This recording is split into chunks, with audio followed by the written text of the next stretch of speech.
Hello everyone, सो ये हमारी read previous year paper solving की क्लास है और आज की क्लास में हम 2011 से लेके 2022 तक रीड के जितने भी पेपर हुए लेवल 2 के उसकी हम सेकंड लैंग्वेज इंग्लिश को आज की वीडियो में सॉल्व करने वाले हैं। सो जो हमारा रीड का पहला एग्ज़ाम हुआ था प्री रीड का, वो 2011 में हुआ था और जो लास्ट एग्ज़ाम हुआ है वो 2020 में हुआ है। तो इस दौरान जितने भी इंग्लिश के क्वेश्चन पूछे गए हैं सेकंड लैंग्वेज में लेवल 2 में, तो उन्हें ही हम आज की वीडियो में सॉल्व करने वाले हैं। चलिए, ये जो हमारा पेपर है, सबसे पहले हम 2011 का लेवल 2 का जो पेपर है उसे सॉल्व करने वाले हैं। ये सेकंड लैंग्वेज है इंग्लिश। चलिए इसके 30 क्वेश्चन देखते हैं। Which one of these word is a noun. आपसे नाउन पूछ रहा है, कौन सा है इसमें से? इंटरेस्टिंग, डेवलप, टीचर या फिर ब्रेव। ये तो बहुत ईजी सा है, नाउन कौन सा होगा? Teacher. Fill in the appropriate determiner. I have not money in my bank account. Any, a few या few. I have not any money, है ना? क्या आएगा? एनी, कोई मनी ही नहीं है, तो ऑप्शन नंबर ए है। Supply the correct form of the verb remember in the following sentence. I dash your name. Am remembering, remember, was remembering या have remember.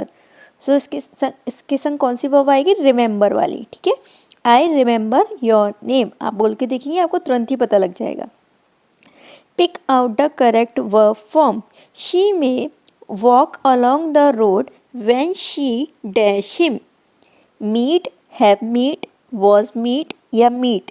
So जब यहाँ पे एक सेंटेंस जो होता है वो was में बना हुआ होता है, तो मोस्टली ये चांसेस होते हैं कि यहाँ वाला जो सेंटेंस आएगा वो किस में आएगा? इनडेफिनिट टेंस में आएगा। अगर ये पास्ट में है तो ये भी पास्ट में आएगा। सो मीट की सेकंड फॉर्म क्या होती है? मीट होती है। ये वाली मीट की सेकंड फॉर्म क्या होती है? ये मीट होती है। तो उसका राइट आंसर है ऑप्शन नंबर ए, क्योंकि ये पास्ट में था तो इसे भी हमने पास्ट में ही बनाना था। नेक्स्ट क्वेश्चन है, supply a model which express ability. All of them dash speak 3 language, may, will, must, can. So जब तीनों लोग थे वो क्या कर सकते थे? इंग्लिश बोल सकते थे, तो उसके लिए क्या आएगा? ऑप्शन नंबर डी, कैन, क्योंकि ये एबिलिटी दिखा रहा है। We must come back by 6. Must in the above sentence express possibility, advice, desire या फिर necessity। तो जो ये कह रहे हैं कि we must come back by 6, हमें कुछ भी करके 60 तक वापस आना है, 6 PM तक वापस आना है। तो ये क्या दिखा रहे हैं कि ये चीज़ हमारे लिए क्या है? नेसेसरी है। तो इसका राइट आंसर होगा option number D. Complete the phrasal verb in the following sentence. You may try hard to hide the truth, but but one day the truth will come in, over, out या at। बहुत simple सा है, एक दिन truth क्या आ जाएगा? बाहर आ जाएगा। बाहर आने के लिए आउट। ऑप्शन नंबर सी इसका राइट आंसर होगा। Complete the phrasal verb in the following sentence. People have been complaining about the price going dash every day. Going up, through, after, in. तो लोग जो है वो रोज़ ये किसकी शिकायत कर रहे हैं कि जो प्राइस क्या हो रहे हैं? ऊपर जा रहे हैं। ऊपर के लिए क्या आएगा? Up. Going up every day. Option number ए इसका राइट आंसर है। Complete the phrasal verb in the following sentence. Many people were at the railway station to see dash their children. तो बहुत से पेरेंट्स आए थे रेलवे स्टेशन पे अपने बच्चों को मतलब कि बाय कहने के लिए, है ना? तो उसके लिए क्या आएगा? See away, see at, see off या सी आफ्टर। तो उसके लिए हम क्या कहते हैं? सी ऑफ कहते हैं। हम इसे सी ऑफ करने जा रहे हैं, तो उसका राइट आंसर है option number C. Which one of the following phrasal verb mean to remove. किसका मतलब है? रिमूव करना। Put on, take off, put up या गेट ऑफ। तो क्या होता है? टेक ऑफ का मतलब क्या होता है? किसी चीज़ को रिमूव करना, ठीक है। नेक्स्ट क्वेश्चन है, we decided to put off our visit to Kashmir till October. Put off का ऊपर वाले सेंटेंस में क्या मतलब है? अरेंज, प्लान, रिजेक्ट या फिर पोस्टपोन। तो उसका मतलब क्या है कि उन्होंने क्या कर दिया? पोस्टपोन कर दिया अपनी ट्रिप। तो उसका राइट आंसर है option number D. This isn't enough money so we should cut down expenses. ये क्या है? हमारी एकदम इनफ मनी नहीं है हमारे लिए, ये पर्याप्त नहीं है। इनफ का मतलब होता है पर्याप्त। सो हमें अपने एक्सपेंसेस को क्या करना पड़ेगा, कट डाउन। कट डाउन का मीन्स क्या है, अगर आपकी मनी पर्याप्त नहीं है तो क्या आप अपने एक्सपेंसेस को और ज़्यादा बढ़ा दोगे, नहीं ना, उसको कम करोगे। तो कट ऑफ का मतलब क्या है, यहाँ पे कम करना। तो cut down is the above sentence mean. तो कट डाउन क्या मीन करता है, रिड्यूस इन साइज और amount, stop, increase in size और अमाउंट, या फिर रिवाइज। तो उसका क्या होगा कि कम करने, मतलब कि रिड्यूस कर देना साइज और अमाउंट में। They are repairing the bridge, the passive voice of the above sentence will be. इसका देखिए पैसिव वॉइस क्या बनेगा, पैसिव वॉइस में हम क्या करते हैं, जो हमारा ऑब्जेक्ट होता है उसे हम सब्जेक्ट बना देते हैं। तो हमारा सब्जेक्ट क्या हो जाएगा, द ब्रिज। द ब्रिज के बाद क्या आएगा, पहले मैं लिख लेती हूँ द ब्रिज, फिर क्या आएगा, ब्रिज के अकॉर्डिंग हमारी आएगी हेल्पिंग वर्ब। यहाँ पे आर है तो इट मीन्स ये प्रेजेंट कॉन्टिन्यूस टेंस में है। प्रेजेंट कॉन्टिन्यूस टेंस को जब हम पैसिव वॉइस में बनाते हैं तो उसमें क्या लग जाता है, इज एम आर में बीइंग लॉ लग जाता है। अब जो ब्रिज है, ब्रिज बताइए सिंगुलर है या फिर प्लूरल है, ऑफकोर्स ये सिंगुलर है तो उसके संग क्या आएगा, इज, और पैसिव वॉइस का बीइंग। और हमेशा पैसिव वॉइस में कौन सी फॉर्म आनी है, V3 फॉर्म आनी है, मतलब कि थर्ड फॉर्म आ रही है। तो बीइंग के संग जो हमारे जो वर्ब है वो क्या है, रिपेयरिंग। तो ये रिपेयरिंग ना रह के क्या हो जाएगी, रिपेयर्ड। क्या हो जाएगी, रिपेयर्ड। ठीक है, फिर उसके बाद हमारा ऑब्जेक्ट आता है, वो सॉरी सब्जेक्ट को हम ऑब्जेक्ट में आते हैं, वो भी बाय लगाने के बाद। लेकिन मैंने आपको ये भी बताया था कि अगर दे लगा हुआ है तो उसे बाय दैम करने की कोई भी नीड नहीं है। ठीक है, सो उसका क्या बनेगा, the bridge is being repaired, बस इतना ही। देख लीजिए ये कौन सा वाला ऑप्शन है, the bridge is being repaired, option number C. ठीक है, बहुत सिंपल सा था। नेक्स्ट क्वेश्चन है, pick out the correct passive voice of the following sentence, they carried the injured player off the field. ये बहुत सरल सा है। ऑब्जेक्ट हमने उठाया द इंजर्ड प्लेयर, तो उसको हमने सब्जेक्ट बना दिया द इंजर्ड प्लेयर। देखिए अब हम देखेंगे सेंटेंस हमारा कौन से टेंस में है, कौन से टेंस में है ये। यहाँ पे देखिए है दे कैरीड, मतलब कि सेकंड फॉर्म लगी हुई है, V2 लगी हुई है। इट मीन्स ये है पास्ट सिंपल टेंस में। पास्ट सिंपल टेंस को जब हम पैसिव वॉइस में चेंज करते तो क्या लग जाता है, वॉज या वर। अब हमारा प्लेयर, बहुत सारे प्लेयर्स तो नहीं है, एक ही प्लेयर इंजर्ड हुआ है, तो हम क्या लगाएंगे, वॉज। फिर आएगा हमारे वर्ब, वो भी उसकी थर्ड फॉर्म। तो कैरी की जो कैरीड है उसकी थर्ड फॉर्म कैरीड ही होती है, कैरी, कैरीड, कैरीड, तो हम कैरीड ही लिख देंगे, कैरीड। ठीक है, अब हमारा जो भी ऑब्जेक्ट बताया था ऑफ द फील्ड, वो हम यहाँ पे ऐड कर देंगे ऑफ द फील्ड, और बाय दैम लगाने की कोई भी नीड नहीं है। तो कौन सा बनेगा, देखिए द प्लेयर वॉज, देखो ये तो यहाँ पे आ गया ऑफ द फील्ड, ये तो सब्जेक्ट है ही नहीं। द इंजर्ड प्लेयर, ये ठीक है यहाँ तक। वॉज, ये भी ठीक है। कैरीड, ये भी ठीक है। Off the field, by them, नहीं, बाय ने बोला था आपको कि बाय दैम लगाने की कोई नीड नहीं है, लेकिन हम इसको होल्ड में रखेंगे। अगर कोई और पैसिव वॉइस सही नहीं हुआ तो इसे हम टिक कर देंगे। द इंजर्ड प्लेयर, बी, नहीं, बी नहीं लगेगा। The injured player has been भी नहीं लगेगा। तो ये सब तो आपको साफ साफ दिख रहे हैं कि ये हो ही नहीं सकते। एक चांस के लिए ये हो सकता है, इसे गलत नहीं कह सकते। हम बाय दैम लगाते नहीं है क्योंकि ये यूनिवर्सल होता है, हम इसे ऑलरेडी समझ जाते हैं कि उन लोगों ने कहा होगा। तो इसलिए इसका राइट आंसर जो है वो है ऑप्शन नंबर बी।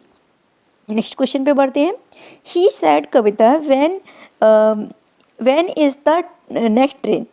इसको आपको इनडायरेक्ट स्पीच में करना है, तो बहुत सिंपल सा है। अगर हमारे उस तरीके के क्वेश्चन होते हैं, इंटरोगेटिव वाले क्वेश्चन होते हैं, तो सैड को हम किस में कन्वर्ट करते हैं, आस्क्ड में। तो ही आस्क्ड कविता। वैसे तो हम जब कॉमा इन्वर्टेड कॉमर्स हटाते हैं तो डेट लगाते हैं, लेकिन जब हमारे इंटरोगेटिव वाले सेंटेंस होते हैं, जो हमारा इंटरोगेटिव वर्ड होता है, मतलब क्वेश्चन वर्ड होता है, उससे ही हम सेंटेंस को जोड़ते हैं व्हेन, और उसके बाद जो हमारा सेंटेंस होता है उसको हम एक नॉर्मल अफर्मेटिव सेंटेंस में चेंज कर देते हैं। तो ये हमारी जो वर्ब है वो यहाँ पे तो लगेगी नहीं, पहले हमारा आएगा सब्जेक्ट। अफर्मेटिव सेंटेंस में ये तो होता है पहले सब्जेक्ट आएगा, तो द नेक्स्ट ट्रेन, फिर उसके बाद क्या आएगा, इसका क्या हो जाएगा हमारा, हमेशा हम जब डायरेक्ट सेंटेंस से इनडायरेक्ट सेंटेंस बनाते हैं तो हमेशा वो पास्ट में चेंज हो जाती है। तो इसका पास्ट क्या होगा, वॉज। तो बस सिंपल सा बन गया। He asked Kavita when the next train was. देखिए कौन सा है हमारा लास्ट, ऑप्शन नंबर डी एकदम करेक्ट आंसर होगा इसका। नेक्स्ट क्वेश्चन देखते हैं। The doctor said to me do not swim in cold water. तो डॉक्टर ने मुझे क्या दी, एक एडवाइस ही तो दी, और ऊपर से लिखा हुआ भी है आपको यहाँ पे, ज़्यादा सोचने की भी नीड नहीं है, द डॉक्टर एडवाइस मी, बस आपको इसके आगे का कंप्लीट करना है। बहुत सिंपल सा है, आप इसको बोल के देखेंगे तभी पता लग जाएगा, not to swim in the cold water. तो उसका राइट आंसर होगा ऑप्शन नंबर सी। ये इम्पेरेटिव सेंटेंस था। नेक्स्ट क्वेश्चन है, pick out the sentence which has the same meaning as the following sentence. No people in my village is as wise as my uncle. मतलब village में कोई इतना होशियार नहीं है जितने मेरे अंकल हैं। My uncle is the wisest person in the village. ठीक है, ये मुझे ठीक लग रहा है, लेकिन फिर भी मैं इसको होल्ड पे रखूँगी, सारे ऑप्शन देखूंगी। There is no wise person in my village, ये तो बात हो ही नहीं रही कि मेरे यहाँ तो कोई बुद्धिमान है ही नहीं, बस मेरे एक अंकल ही है, ये नहीं बनेगा। My uncle is the only vice person in the village, ये भी बात नहीं हो रही कि अकेले हैं केवल, उन्होंने कहा सबसे ज़्यादा है। My uncle is the wiser than some people in, अब ये भी नहीं कह रही कुछ लोगों से हैं, वो तो सबसे ज़्यादा है। तो उसका राइट आंसर होगा ऑप्शन नंबर ए। देखिए, आपको अगर ऑप्शन नंबर ए में ही राइट आंसर मिल जाए तब भी आप सारे ऑप्शन देखेंगे कि कहीं इससे भी तो बेहतर वाला कुछ नहीं है, तो उसके बाद तसल्ली होने जाने के बाद आप एक ऑप्शन को टिक करेंगे। ये नहीं कि आप हड़बड़ी में आए और देखा रहे ये वाला सही है, टिक मार के चलो आगे फटाफट। नेक्स्ट क्वेश्चन देखते हैं, pick out the appropriate question tag for the following sentence. You didn't see me, तो उसका क्वेश्चन टैग क्या होगा। देखिए, जो नेगेटिव वाले होते हैं उसका जो क्वेश्चन टैग होता है वो पॉजिटिव में बनता है, और जो पॉजिटिव वाले होते हैं उसका क्वेश्चन टैग होता है जो वो उसमें बनता है नेगेटिव में। अब इसकी वर्ब क्या है, डेड, लेकिन ये डिडंट है तो उसको पॉजिटिव कर दिया तो क्या हो गया, डिड, डिड। और फिर उसके बाद क्या आता है हमारा सब्जेक्ट, डिड यू। ठीक है, तो उसका राइट क्वेश्चन टैग होगा ऑप्शन नंबर बी। अगर ये ऐसे बना होता यू डिड, नहीं ये ऐसे नहीं बन पाता, चलिए छोड़िए, आगे क्वेश्चन में बढ़ते हैं, टाइम वेस्ट होगा नहीं तो। The word advocate is similar in the meaning of advisor, scholar, supporter या फिर लॉयर। तो जो एडवोकेट होता है ये तो बहुत सिंपल सा है, एडवोकेट को हम और क्या कह देते हैं, लॉयर कह देते हैं। तो ऑप्शन नंबर सी इसका सही होगा। Which of the one of the following word is similar in the meaning to the word precious. Precious का क्या सिमिलर मीनिंग है, प्रीशियस का मतलब होता है, सॉरी प्रीशियस नहीं है, प्रिसाइज है। प्रिसाइज का मतलब होता है किसी चीज़ को बहुत ही ज़्यादा अच्छे तरीके से करना, बिल्कुल जैसे उसने इंस्ट्रक्शन दिया बिल्कुल वैसे ही करना। ब्रीफ, ब्रीफ का मतलब हो गया छोटा। एग्जैक्ट का मतलब भी, एग्जैक्ट का मतलब हो सकता है ये कि बिल्कुल वैसे ही करना जैसे इंस्ट्रक्शन दिए गए हैं। प्रीशियस नहीं होगा, प्रीशियस का मतलब होता है अनमोल। एक्सपेंसिव का मतलब होता है बहुत ज़्यादा मूल्यवान। तो उसका right answer option number B ही होगा, exact. The opposite of the word familiar, familiar का मतलब होता है कोई चीज़ जानी पहचानी, इसका अपोजिट ढूंढना है। Related to a family, no. Personal, no. Strange, strange का मतलब क्या होता है, ना जानने वाला। तो उसका right answer option number C strange ही होगा, या फिर एक और ऑप्शन दे रखा है अनफैमिलियर, तो ये अनफ्रेंडलियर तो कोई इसका अपोजिट बनेगा ही नहीं। नेक्स्ट क्वेश्चन है, the word creative is opposite in the meaning of. Creative का अपोजिट क्या होगा, डिस्ट्रक्टिव। पॉजिटिव, पॉजिटिव नहीं होगा, पॉजिटिव तो क्या होता है सकारात्मक सोच होती है, नहीं। Artistic, no. पेरिस्मेटिक, ये भी नहीं होगा। तो उसका right answer option number A ही है। नेक्स्ट क्वेश्चन देखते हैं, pick out the word which has been correctly spelled. आपको ये बताना है कि इसमें से कौन सा जो वर्ड है वो एकदम करेक्टली स्पेल्ड किया गया है। तो आपको ओबीडेंट की स्पेलिंग बतानी है कि किस तरीके से स्पेल की जाती है। तो उसका जो राइट आंसर होगा वो होगा ऑप्शन नंबर सी, OVEDIENT। बहुत बार लिखी होगी आपने ओबीडियंटली की स्पेलिंग, ये उसी में से ओबीडियंट है केवल। जितनी बार आप तो लिखते थे एप्लीकेशन, उसी में लिखते हैं। Which one of the following word has been correctly spelled. ये तो बहुत ही सिंपल सा है, ग्रामर कितनी बार लिखते हैं बच्चे, GRAMMAR। तो कौन सी है, ऑप्शन नंबर बी एकदम ठीक है। अब देखिए, ये हमारी पोएम से रिलेटेड क्वेश्चन है। देखिए, हर जगह ज़रूरी नहीं है कि आपको पोम या स्ट्रेंजा दिया हो तो उसको रीड करके ही आंसर निकल सकते हैं। आप कोशिश करिए कि बिना रीड करे भी आंसर निकल आते हैं, अगर ज़रूरत पड़े तो हम रीड करते हैं। पहले हम क्वेश्चन देख लेते हैं। The line like ruined mountain to on desert plain is example of.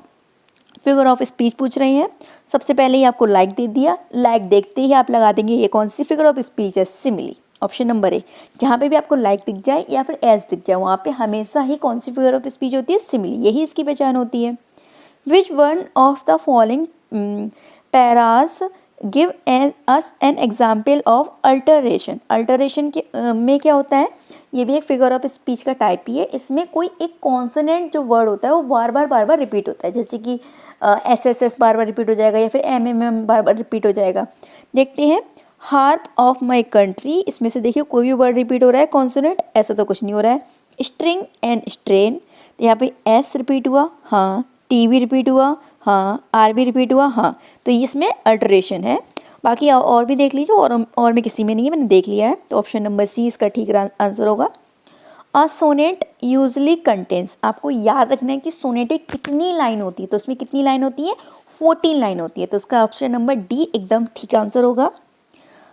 अब आपको फोनेटिक ट्रांसक्रिप्शन बतानी है। देखिए मैं आपको कोशिश करूँगी कि आपको समझ में आए, लेकिन जब तक आपने इन चीज़ों को अच्छे से नहीं सीखा होगा फोनेटिक ट्रांसक्रिप्शन को, तो आप नहीं सीख पाएंगे। इसमें ये 44 साउंड होती हैं, उनके प्रत्येक के अलग अलग सिंबल होते हैं, उस सिंबल को रट के आप भी कर सकते हैं, लेकिन फिर भी मैं आपको कोशिश करती हूँ कि मे भी आपको समझ में आ जाए। देखिए मेरे करने का बिल्कुल तरीका अलग है। जैसे कि लाइक लिखा है, तो मैं इसको ना हिंदी में लिख लेती हूँ पहले, ला, और आ का डंडा आ रहा है, मैं आ नहीं लिखती हूँ, पूरा आ बना लेती हूँ, ला, फिर ई की आवाज़ आ रही है, फिर क आ रहा है, ठीक है, लाइक, ऐसा मुझे कुछ सुनाई दे रहा है। तो जो ला की साउंड होता है, जैसे फोनेटिक लिखने होते हैं, पहले तो हम ऐसे सिंबल लगा लेते हैं पहले तो। अब ला की जो साउंड होती है, उसकी जो फोनेटिक सिंबल होता है वो भी ला, मतलब इस तरीके का एल होता है, ठीक है। आ की जो साउंड आती है, जो आ की साउंड आती है, उसका जो फोनेटिक सिंबल होता है वो कुछ इस तरीके का होता है, ठीक है, उल्टी ई टाइप का, ठीक है। और जो छोटी ई का जो फोनेटिक सिंबल होता है वो होता है ये छोटी ई का होता है। और यहीं पे अगर बड़ी होती ई होती तो उसका जो फोनेटिक सिंबल होता है वो होता है ये, ठीक है। मैं आपको बताती हुई चल रही हूँ सो डैट आपको दिक्कत ना हो, आप आराम से, आपको जैसे अगर पेपर में आ जाए तो आप लगा सकें, तो ठीक है। और का जो फोनेटिक सिंबल होता है वो होता है के, ठीक है।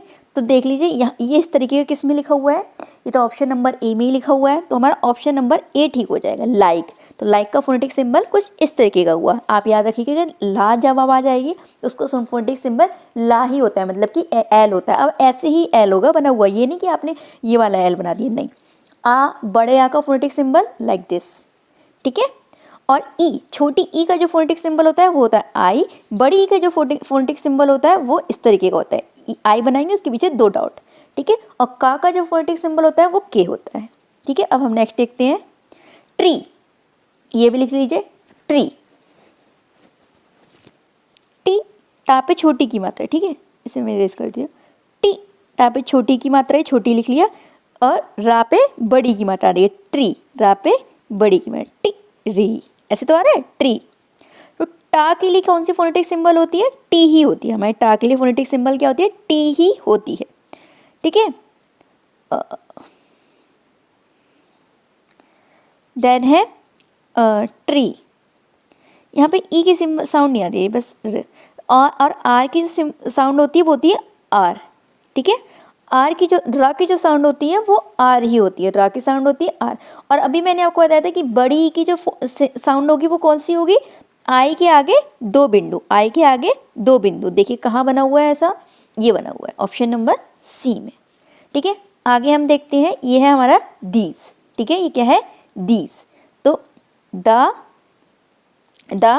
के बाद क्या आ रहा है, दी, बड़ी की मात्रा, और फिर क्या आ रहा है, ज, क्या आ रहा है, ज, ठीक है, क्या आ रहा है, ज, ये जानिए, ये है ज, ठीक है। दा की जो फोनेटिक सिंबल होती है, आप याद रखिएगा, दा की जो फोनेटिक सिंबल होती है वो होती है ऐसी, ठीक है, इस तरीके से, और ये कटी हुई भी होती है यहाँ से, पर ऑप्शन में नहीं लिखा हुआ है, पर कोई बात नहीं, जो आपको जो रियल सिंबल होती है वो ऐसी होती है दा की, ठीक है। ठीक है, टी एच की आवाज़ दा भी आती है, अगर दा आएगी तो ये होती है, और अगर था आई, टी एच के बाद था आई, तो उसकी जो फोनेटिक सिंबल होती है वो होती है ठीठा, ठीक है, ऐसे याद रखिएगा, था से ठीठा और था से था, ठीक है, था से ठीठा, और टी एच के बाद था आएगी तो ये होगी, अभी दा आ रही है तो ये होगी। फिर बड़ी की आवाज़ आई, बड़ी की फोनेटिक सिंबल क्या है, आई, उसके आगे 2 बिंदु, फिर ज, फिर किसकी बजाय ज की, तो ज की जो फोनेटिक सिंबल होती है वो होती है जेड, ठीक है, और ये लगा दीजिए इस तरीके से, तो बन गया दीज, ठीक है। तो इसका राइट आंसर क्या हो गया, ऑप्शन नंबर डी।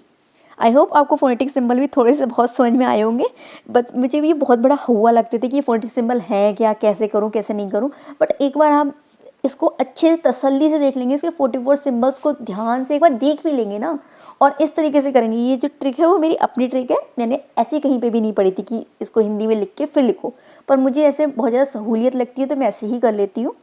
सो यहाँ पे हमारा 2011 का पेपर सॉल्व हो गया। अब इसके बाद हमारा 2012 पेपर हुआ था, चलिए उसको देखते हैं। सो ये हमारा 2012 का पेपर है, ये लेवल 2 का पेपर है रीड का, और इसकी सेकंड लैंग्वेज इंग्लिश को हम फिर से सॉल्व करने वाले हैं। चलिए देखते हैं। पहले हमारा पैरा है और फिर उससे क्वेश्चन है, और इस वाले पैरा में हमें इस पैराग्राफ को पढ़ना पड़ेगा। Many thousands of years ago, all men did all type of work. Each man built his own house and made what furniture he need and grew all his own food. His wife made all the clothes for the family and cooked food. However, men very soon found that it was much better to divide the work among them, so that one built houses, another made furniture, and another grew corns, and so on. You may easily see that this was a better plan, because by always doing the same kind of work, you can do it far more quickly and easily. So nowadays, all work is divided as much as possible. Even such a tiny things as a pin is not made by one man, but by a dozen or more, which doing is particular bit of the work. But straightens out the wire, another cut it into lengths, another sharpens the point, another puts the head on, and so forth. This is to say work is divided among different people. देखिए क्या कहा जा रहा है कि जो काम है ना वो अलग अलग लोगों में डिवाइड कर दिया गया है, और जिस वजह से जो काम है वो जल्दी हो जाता है, क्योंकि एक इंसान एक ही तरह का काम करेगा वो जल्दी कर लेगा। आप अपने घर में पहले दिन पोछा लगा के देखिएगा, आप जल्दी नहीं लगा पाएंगे। रोज़ पोछा लगाइए दिन में 4-4 बार, इतने एक्सपर्ट हो जाएंगे 5 मिनट में ऐसा पोछा घिस के तरफ फेंक देंगे। ठीक है, ऐसा होता है ना, तो उसी तरीके से बात की जा रही है। इसमें देखिए क्वेश्चन है, ये पैरा से रिलेटेड है इसीलिए मुझे पैरा पढ़ना पड़ा।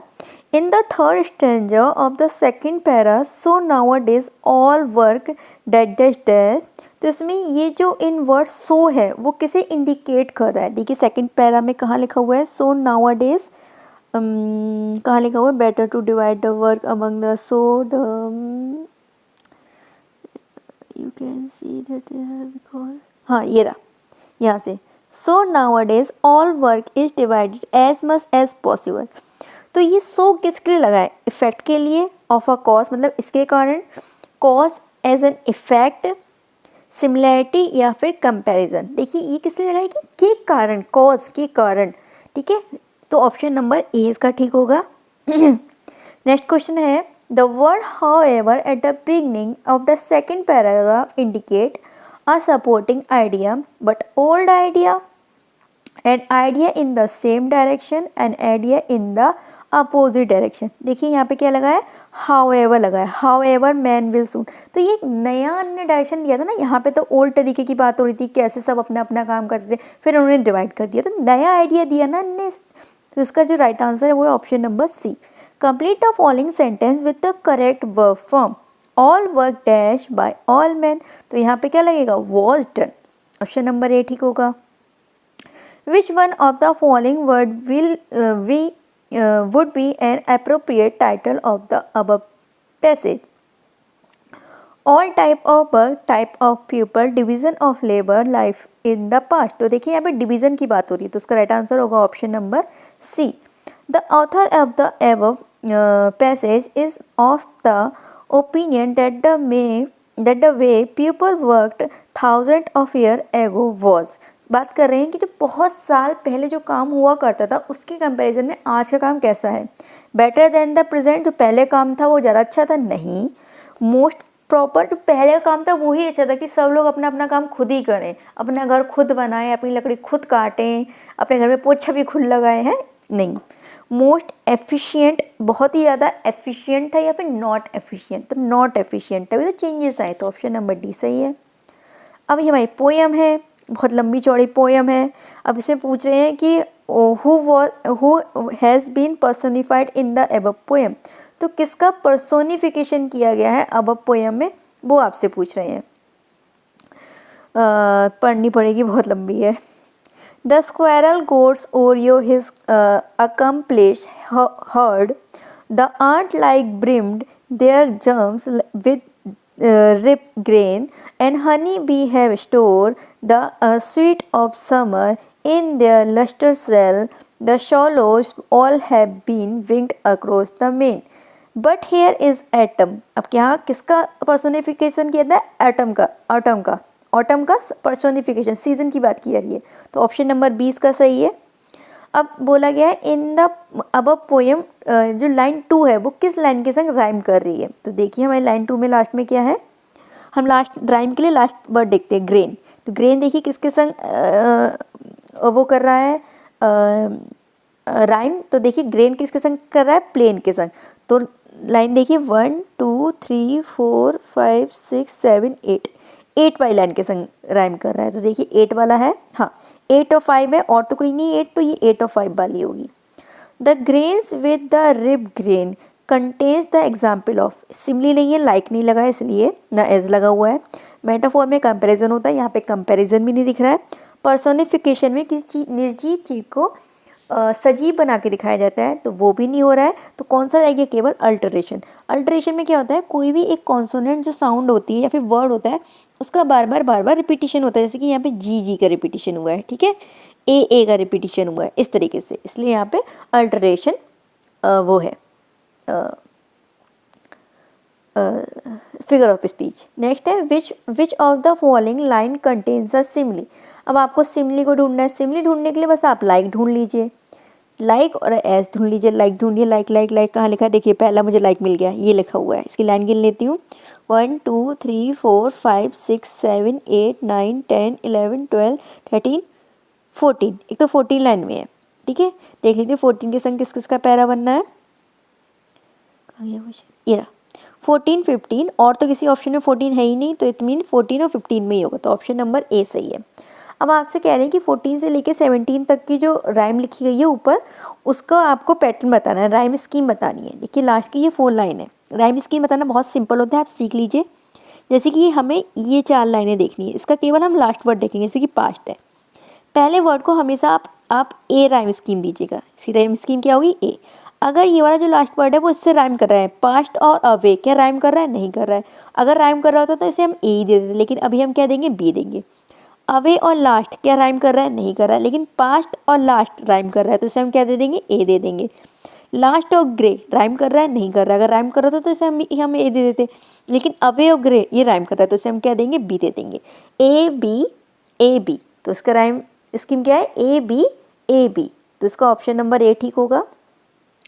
द मॉडल में can express the meaning of advice, ability, possibility, provision. तो मे कहते हैं ना, मे गॉड ब्लेस यू, भगवान जी तुम्हें ब्लेस रखें, तो ये पॉसिबिलिटी बताते हैं। आई मे कम टुडे, मतलब हो सकता है मैं कल मतलब आज आ जाऊँ, नहीं भी आ सकता हूँ, तो इसका ऑप्शन नंबर सी ठीक है, पॉसिबिलिटी को शो करता है। You must not park your cycle here, यहाँ पे ये मस्ट नॉट लिखा है, इसका मतलब क्या है? तो वो मना कर रहे हैं कि तुम्हें यहाँ पे साइकिल अपनी पार्क नहीं करनी है, ठीक है। परमिशन तो कहीं से कहीं तक नहीं देता है। प्रोविजन का मतलब क्या होता है? किसी चीज़ को मना करना, ये हो सकता है। इनेबिलिटी नहीं, इनेबिलिटी की भी कोई बात नहीं होती है। प्रोबेबिलिटी की मतलब संभावना की भी कोई बात नहीं हो रही है, हाँ कर भी सकते हो, नहीं ऐसा तो कुछ नहीं है, तो उसका राइट आंसर होगा option number B. Most student got through the examination, तो ये गॉट थ्रू क्या है? टुक, पास्ट, अंडरस्टूड या अराइव ऑफ, तो जो गॉट थ्रू का मीन्स है वो है वो पास्ट हो चुके हैं।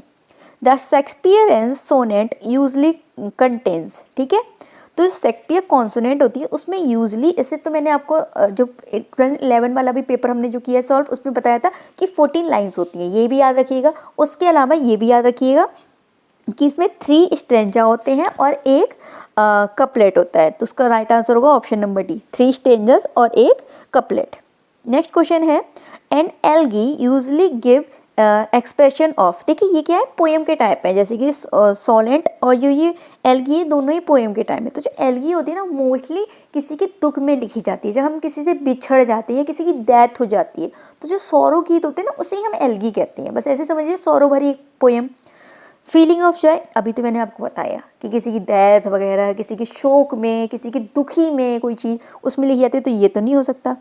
सेंस ऑफ लॉस, किसी के खोने का एहसास, ये हो सकता है, होल्ड पे रखते हैं।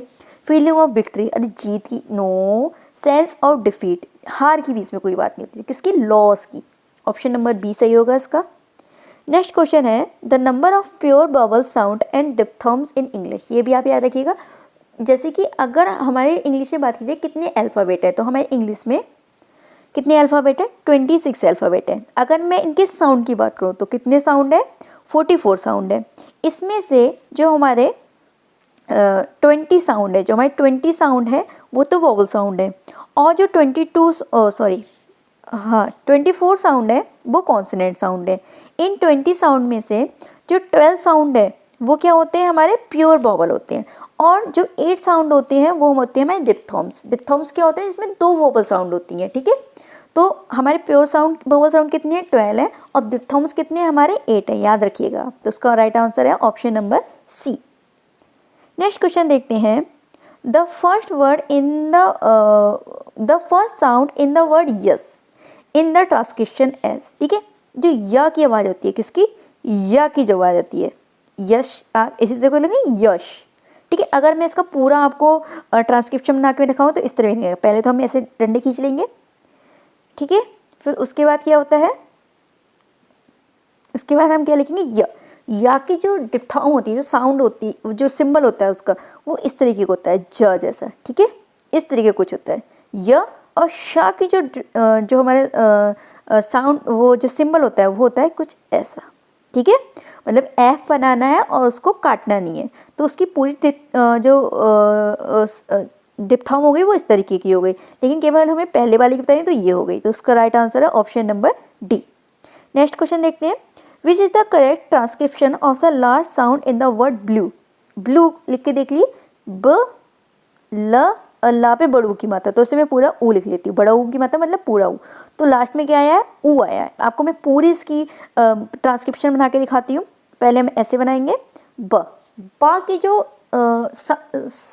सिंबल होता है वो क्या होता है, ब, मतलब चूल्हे वाली बी, ब। ल, अब जो ला का जो सिंबल होता है वो होता है, अभी मैंने आपको पहले वाली क्लास में बताया था, ला, ये ला हो गया। और ऊ का जो होता है, देखिए जो छोटा ऊ होता है उसका जो सिंबल होता है वो होता है ऐसा, और जो बड़ा ऊ होता है उसका सिंबल होता है ऐसा। उसके पीछे क्या लगते हैं, 2 डॉट, तो यहाँ पे क्या लगेगा, ये बनेगा, और उसके पीछे क्या लग जाएंगे, 2 डॉट लग जाएंगे, ठीक है। ये थोड़ा याद करने वाली चीज़ें होती हैं। तो मैंने आपको ई का बता चुकी, छोटी ई का होता है ये, बड़ी ई का होता है ये, ठीक है, छोटा ऊ का ये हो गया और बड़े ऊ का ये हो गया, इतना तो आप याद रख लीजिए। तो उसका राइट आंसर होगा option number A. Next question देखते हैं,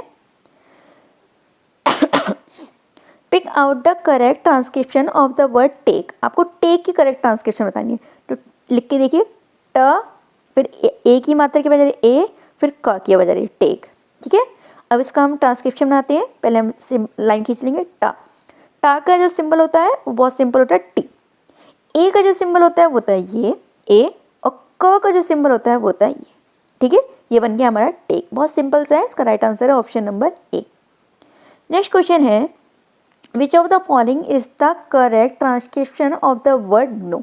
आपको नो की करेक्ट ट्रांसक्रिप्शन बनानी है, तो इसको आप बोल के देखिए, नो, क्या है, नो। तो पहले ना की बजा रही है न, फिर आ की बजाती है छोटी सी, और फिर ऊ आता है, नो, ठीक है। इसी तरीके से आप बोले नो। तो ना की जो ट्रांसक्रिप्शन होती है, जो साउंड सिंबल होता है वो होता है हमारा एन। छोटा आ का मैंने अभी आपको बताया था इस तरीके से उल्टी ई कुछ, और ऊ का भी मैंने आपको बताया था ये रहा, नो। तो ये हो गया option number A, know. Next question है, English in India today needs to be taught as a library language, a language for higher student, a language for communication, a language to be used with traveling abroad। देखिए हमें पता है कि English language की जो demand है वो धीरे धीरे बढ़ती जा रही है, तो इससे हमें कम्युनिकेशन की लैंग्वेज बनाना है। तो उसका राइट आंसर है option number C. English language teacher need to be teacher center, so teaching need to be teacher centered, learner centered, lecture centered या फिर text book center. Very easy peasy, learner center, बच्चों को center में रख के बनाना है। Communicative language teacher teaching stress the interruption of. देखिए कम्युनिकेटिव जो अप्रोच है उसमें क्या करते हैं हम, ज़्यादातर मीनिंग पे फोकस करते हैं, लर्निंग बाय डूइंग कराते हैं, पीयर ग्रुपिंग कराते हैं बच्चों की, उन्हें ऐसा इन्वायरमेंट देते हैं कि वो अपने आप से करके सीखें। जहाँ पे बच्चे एरर करते हैं तो एकदम उन्हें टोक नहीं देते हैं, करने देते हैं एरर, थोड़ी हम सहन कर लेते हैं कि बच्चे एरर करके ही तो सीखेंगे। तो जो कम्युनिकेटिव जो हमारी अप्रोच है वो एक अच्छी अप्रोच है, ठीक है। तो ऑप्शन देखते हैं, language and psychology, language and behaviour, language and communication, language and conversation. तो मैंने बताया वो कम्युनिकेशन करने देंगे, पीयर ग्रुपिंग कराएंगे तो कन्वर्सेशन भी करेंगे, तो लैंग्वेज एंड कम्युनिकेशन। तो इसका राइट आंसर होगा option number C. The most important element in the communicative language teaching is the structure of language, the reading skill, memorising of grammar या meaning. मैंने आपको बताया था क्या करेंगे हम कम्युनिकेटिव अप्रोच में, क्या करते हैं हम मीनिंग पे फोकस करते हैं, हम ये देखते हैं बच्चे ने कितना सीखा, कैसे सीखा, ये अच्छी अप्रोच है। तो उसका राइट आंसर होगा option number T. A language learner need error because, ठीक है, मेक्स एरर बिकॉज, बच्चा कोई एरर कर रहा है तो किस वजह से कर रहा है। The learner has required only particular language of the knowledge of the language, ने केवल पर्टिकुलर नॉलेज प्राप्त की है, ये हो सकता है, हम इसे अभी होल्ड में रखते हैं। The learner had acquired complete knowledge of the language, complete ले लिए तो कैसे एरर कर सकता है। The learner enjoy making errors, अच्छा उसे मजे आ रहे हैं एरर्स करने में तो इसलिए एरर कर रहा है। अरे वो जानबूझ के थोड़ी कर रहा है, वो थोड़ी आपसे 2 चपत खाने के लिए काम करेगा। चपत मारना अलाउ नहीं है लेकिन टीचर मार देते हैं, तो ये भी नहीं हो सकता। The teacher has permitted him to make errors, तो मतलब टीचर ने कहा जा बेटा जा, जितनी एरर करनी है कर ले, ऐसा होता है, ये भी नहीं होगा। तो इसका राइट आंसर क्या होगा ऑप्शन नंबर ए, क्योंकि उसने जो पूरा नॉलेज है ज्ञान वो नहीं लिया है, उसने छोटे आ बड़े आ में अंतर ही नहीं समझा है, वो आ ही करा पड़ा है, हर जगह आ ही करा पड़ा है, ठीक है। इसलिए complete the following sentence, language test are design to measure dash at a particular moment in the teaching process. The learner's like for the language, the learner's knowledge of the language, the teacher's knowledge of the language, the learner's attitude towards the language. देखिए teacher की तो यहाँ पे कोई बात ही नहीं है, हाँ हम टीचर के लिए थोड़ी बना रहे हैं अपना इवेल्यूशन टेस्ट। तो क्या आते हैं देखना चाहते हैं हम बच्चे की नॉलेज को चेक करना चाहते हैं। तो इसका right answer option number B. One of the purpose of evaluation of learner is assessment of textbook, preparing a list of learners' needs, assessment of learners' attainment, identification of language function। तो उसका right answer है option number सी, उसकी अटेंडमेंट को हम देखना चाहते हैं। विच multiple choice question क्या होती है, reduce subjectivity in evaluation, increase subjectivity in evaluation, allow essay type answer, allow student to choose multiple option. देखिए मल्टीपल चॉइस क्वेश्चन में क्या होता है, जैसे अभी हम जो कर रहे हैं वो हम मल्टीपल चॉइस क्वेश्चन कर रहे हैं, क्या मैं आपसे कहती हूँ कि बहुत सारे ऑप्शन चूज कर लो, चारों चूज कर दो, OML सीट में भर देना पूरे चारों लाइन से, ऐसा नहीं होता। एक चॉइस करने की बात की जाती है, मल्टीपल चॉइस तो नहीं दिया जाता है। एक अब आपको पता है उसमें ऐसे लिख रहे हो कहीं बैठ के, क्या ऐसे लिख के होंगे रीड के OML सीट में नहीं लिखोगे, तो ये ऐसे टाइप तो नहीं होते हैं।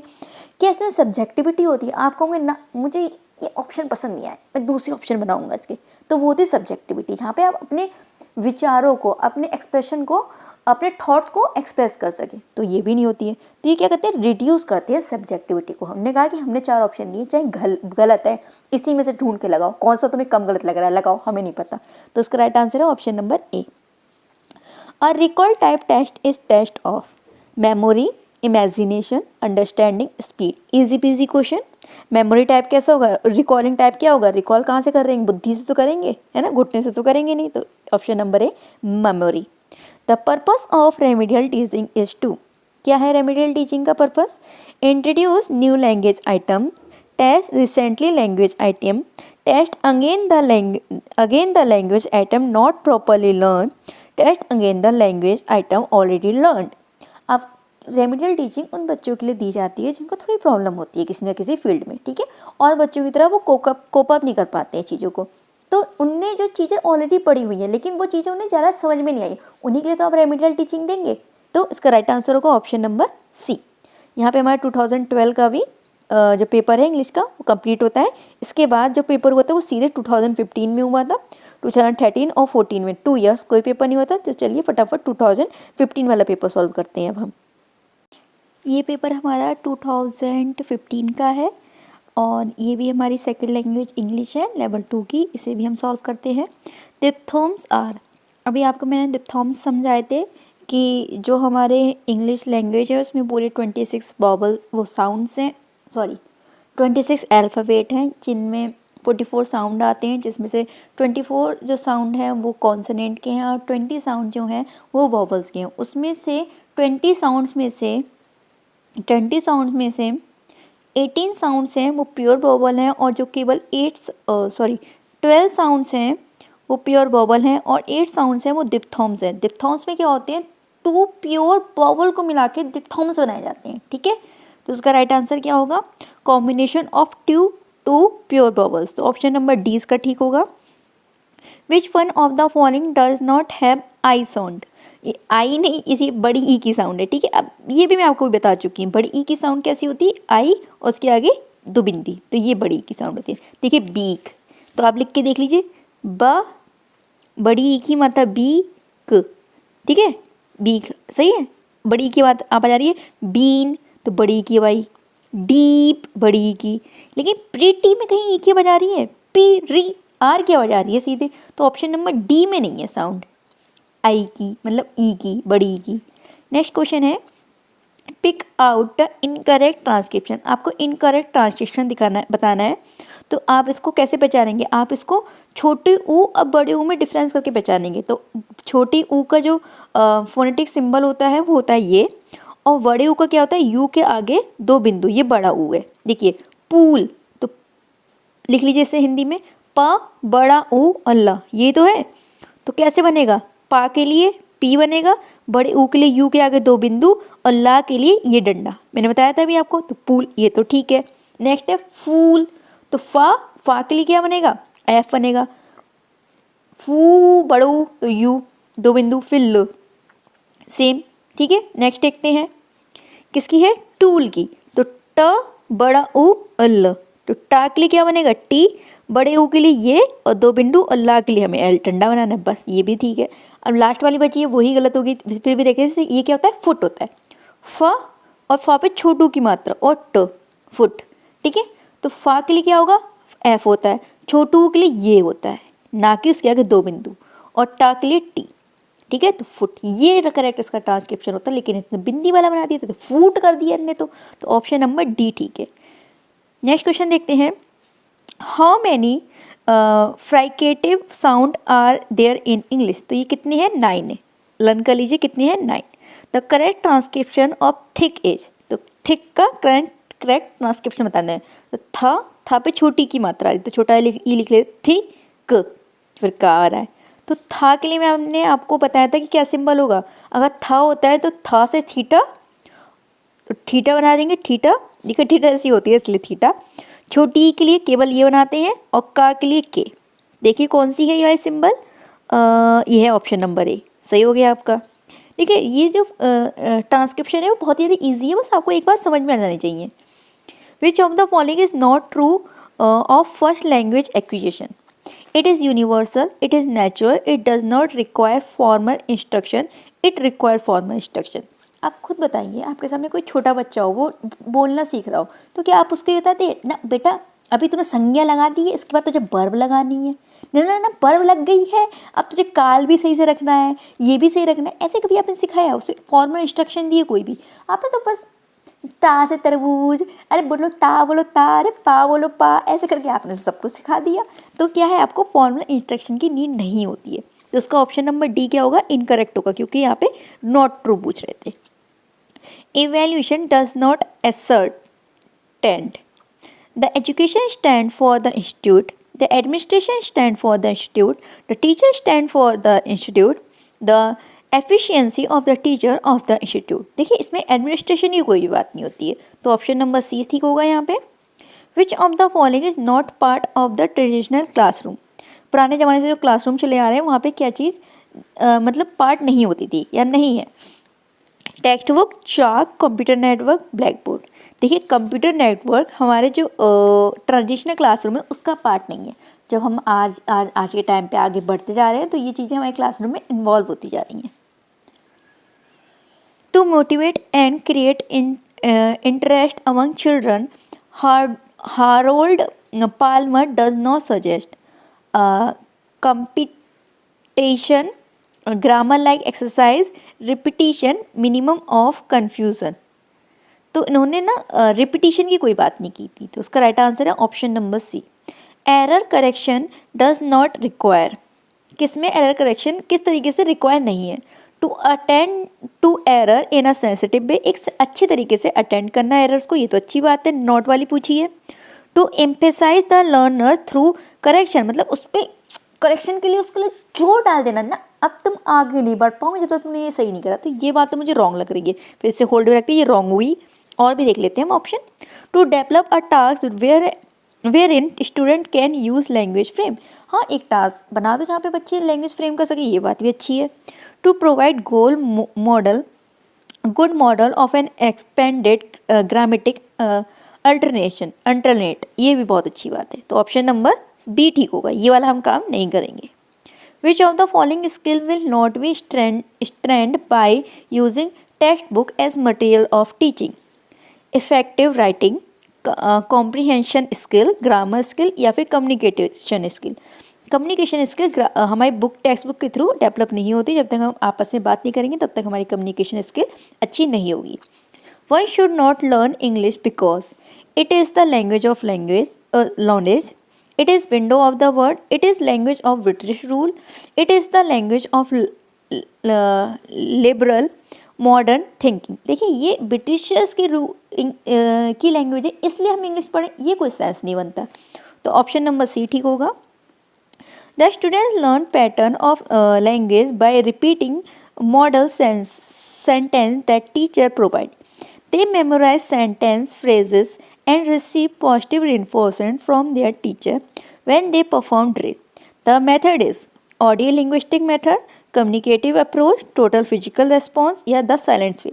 देखिए क्या होता है जब हम बच्चों को कोई चीज़ रोड मेमोराइजेशन कराते हैं, उसको ड्रिल करते हैं, बार बार उसे रिफोर्समेंट देते हैं, जब वो ड्रिल कर लेता है, ड्रिल का मतलब होता है बहुत बार प्रैक्टिस कराना, तो उस चीज़ को हम एक तो स्ट्रक्चर अप्रोच होती है या फिर वो कौन सी अप्रोच होगी, ऑडियो लिंगुअल अप्रोच होगी, तो इसका राइट आंसर है ऑप्शन नंबर ए, याद रखिएगा। The student take all subject in English medium. They take part in class and school activity with student of their age who speak English. The approach is task-based learning, grammar learning, immersion या फिर translation method. ठीक है, सब में उसका क्या कर दिया है, इमर्स कर दिया गया उसे, तो इसका ऑप्शन नंबर सी एकदम ठीक है। Natural approach of learning language was developed by, तो ये किसने डेवलप की थी, option number A, Krashen and Terrell ने। अब देखिए पैरा आ गया है, देखिए इसे हम तभी पढ़ेंगे जब हमें क्वेश्चन में नीड होगी, पहले हम क्वेश्चन देख लेते हैं। कंजक्शन इन सेंटेंस 3 इज, पहले हम सेंटेंस 3 देखते हैं कौन सा है। पहला सेंटेंस यहाँ पे फुल स्टॉप लगता है, यहाँ लगा, फिर यहाँ से दूसरा शुरू हो गया, अब यहाँ पे क्या है तीसरा, ये वाला हम पढ़ लेते हैं कौन सी कंजक्शन आ रही है यहाँ पे। I want work with which is hard but, conjunction आ गई बट जो कंजक्शन क्या होती है, तो सेंटेंसेस को जोड़ने का काम करती है और हमें मिल गई हमारी बट, तो ऑप्शन नंबर सी सही है। According to Aristotle happiness is, अब इसके क्वेश्चन आ गए, हमें पढ़ना पड़ेगा अब तो से। First of all I need work and I and a decent wage of my work. Aristotle defined happiness not as a sum of pleasure but as unplied activity. I want work which is harder but interesting. I am exceptionally lucky because I can choose my own work to a large extent. If I want respite from science, I can go and be a war correspond or write children's story or make political speech. I require friendship, particularly I require friendship of my colleagues and comrades in scientific or political work. I want a society to equals who will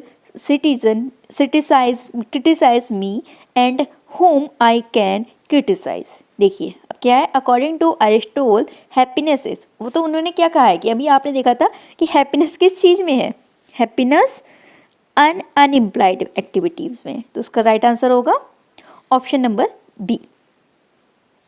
next question है the author require friendship of, तो वो क्या कर रहा था कि मुझे friendship करनी है जो भी मेरे कलीग हो, जिनके संग मैं काम करता हूँ. पॉलिटिकल लीडर से नहीं, टीचर से नहीं, फेलो वर्कर से, मतलब मेरे कलीगों से. तो ऑप्शन नंबर सी इसका ठीक होगा. यंग चिल्ड्रन की तो यहाँ कोई बात नहीं हुई है. How many connectors are there in sentence 5, तो सेंटेंस 5 ढूंढना और आपको ढूंढना है इसमें कितने करेक्टर्स है. इफ़ आई वॉन्ट वाला देख लीजिए आप कहाँ पे है.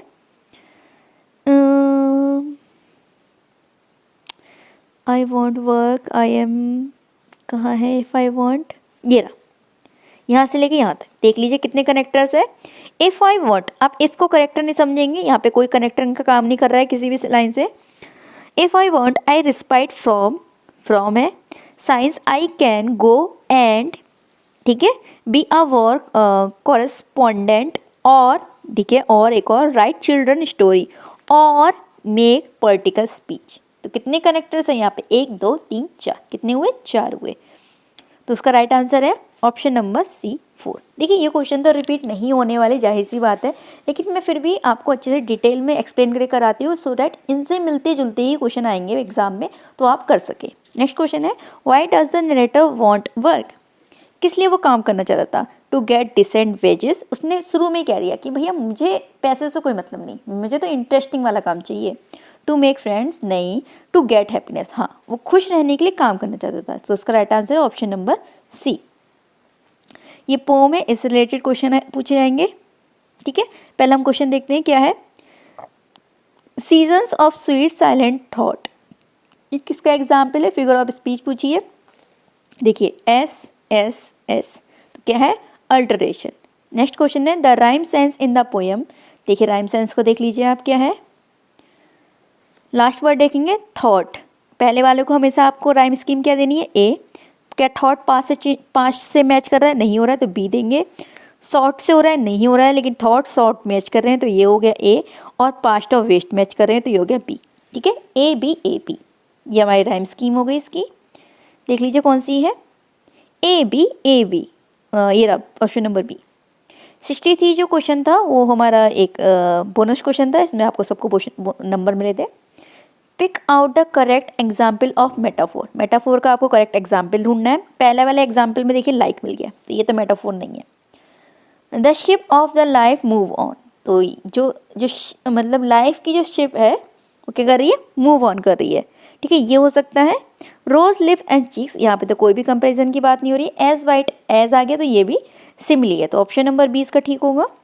What is hidden in dash dateless night, तो जो डैश डेटलेस जो नाइट है उसमें क्या छिपा हुआ है, तो आपको ये पैरा से देखना होगा. एक बार आप रीड कर लीजिए, मैं फिर आपको फटाफट से इसका करेक्ट आंसर बता दूंगी. आप इसे स्टॉप करके रीड कर लीजिए. इसका जो आंसर है वो है फ्रेंड. ठीक है, क्या है, फ्रेंड. नेक्स्ट क्वेश्चन है fill in the blank with the appropriate modal. He is ill, he dash see a doctor. वो इल है, उसे डॉक्टर को दिखाना ही चाहिए, कंपलसरी बात है, दिखा सकता है ना, तो क्या है, दिखाना चाहिए, तो मस्ट आएगा. चाहिए की बात होती है ना, यहाँ पे कोई भी एकदम पक्की वाली बात होती है जो करनी ही चाहिए तो उसमें मस्ट लगाते हैं. नेक्स्ट क्वेश्चन है he is angry dash me on upon with या एट. तो एंग्री के संग आता है with, angry with me, option number C. Elegy is a, तो जो एलिगी अभी आपको मैंने बताई थी कि डेथ की या फिर सॉरो की पोएम होती हैं. Praise of a political leader, नहीं. Lamenting the death of a dear one की डेथ के बारे में, तो ऑप्शन नंबर बी ठीक होगा. The subject matter of the sonnet is, क्या मैटर करता है, biography of a person, courage, love या फिर रिवेंज. तो क्या मैटर करता है इसमें, love, option number C. Shakespeare के नाम से भी जाने जाते हैं ये. Drama different from poetry, drama poetry से किस तरीके से डिफरेंट है. It has metaphor, it has action, it has rhyme scheme, scheme it is always written in stanza. Drama में क्या होता है, एक्शन होती है, एक हीरो आता है, डायलॉग बोल के जाता है। हम टीवी में कितने ड्रामा देखते हैं आजकल, पाकिस्तानी ड्रामा बहुत चलते हैं, वो लोग डायलॉग बोलते हैं, उसमें एक्शन होते हैं। तो ऑप्शन नंबर बी इसका ठीक होगा। सो हमारे यहाँ पे 2015 के भी इंग्लिश के क्वेश्चन कंप्लीट होते हैं। इसके बाद जो एग्ज़ाम हुआ था वो था 2017 में। 2016 में कोई एग्ज़ाम नहीं होता, सीधे 17 में हुआ था। चलिए अब 17 वाले को सॉल्व कर लेते हैं। ये 2017 का पेपर है रीड का, लेवल 2 का। अब हम इसको सॉल्व करते हैं। इसका पहला क्वेश्चन है identify the word in which the end sound is different from the other word. आपको डिफरेंट बताना है। कॉन्सेप्ट टाकी आवाज आई, परसेप्ट टाकी आवाज आई, सेक्ट टाकी आवाज आई, या कॉन्सिट, इसमें टाकी आवाज़ आती है लेकिन अलग आती है। ठीक है, ऑप्शन नंबर डी इसका ठीक है। Pick out the correct transcription for the word generic. किसका बनाना है, जेनेरिक का। किसका, न रा पे छोटी बना अक। ठीक है, जेनेरिक। ठीक है, जेड ज के लिए जो आवाज़ होती है वो होती है D3। ठीक है, तो इन्होंने D3 नहीं लिखा है जा के लिए यहाँ पे, तो क्या लिखा है, डी और जेड लिख दिया है, पर हम उसे हम D3 मारेंगे, हम प्रिंटिंग मिस्टेक मार लेते हैं। ठीक है, D3 फिर जे न।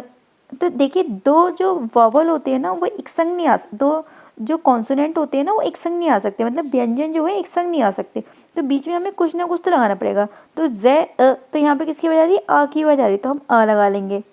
ठीक है, फिर आ गया न। ठीक है, ना का जो सिंबल होता है वो ऐसा ही होता है। फिर जय न, तो न ई भी लगा दीजिएगा। ठीक है, रिक RIK थोड़ी सी डिफ़िकल्ट है, लेकिन अगर आप इसको ऑप्शन के थ्रू देखेंगे तो आप एलिमिनेट करके आराम से निकाल लेंगे। ठीक है, अब याद रखिएगा जो च की साउंड का जो सिंबल होता है वो होता है D और Z। ठीक है, D3 सॉरी D और 3, तो ऑप्शन नंबर D ठीक था यहाँ पे। Taking into according to the principle of language teaching. Teaching can be difficult हो जाएगी, अब प्रिंसिपल के अकॉर्डिंग पढ़ाएंगे नहीं। Desire goal of the teaching English language can be achieve, ये बात पॉजिटिव लग रही है मुझे। Only linguistic habit can be develop, केवल यही डेवलप होंगी नहीं। Only learning of English as a second language will be enhance, केवल सेकेंड लैंग्वेज के थ्रू वो इनहेंस होगी। तो ऑप्शन नंबर बी ठीक है, जो हमारे लर्निंग डिज़ायर है वो हम अच्छे से अचीव कर सकते हैं। Communicative approach of English language enhance to the teacher to exploit sound linguistic principle, exploit sound educational principle. तो ये दोनों तरफ के प्रिंसिपल को ये इंकरेज करता है, तो उसका राइट जो आंसर है वो है option number C. Next question है in communicative approach to teaching the teacher must know why it is better to tolerate error in student attempt to express themselves, not to allow student to express themselves, not to tolerate errors in students attempt of to express themselves, better to note down the errors। देखिए communicative approach में क्या होता है कि बच्चों को learning by doing के मौके दिए जाते हैं, पीयर ग्रुपिंग कराई जाती है, पीयर ट्यूटरिंग कराई जाती है। मैंने अभी आपको बताया था, तो इससे पहले वाले जो सेट थे उसमें भी ये क्वेश्चन आए हुए थे कम्युनिकेटिव अप्रोच से बहुत सारे।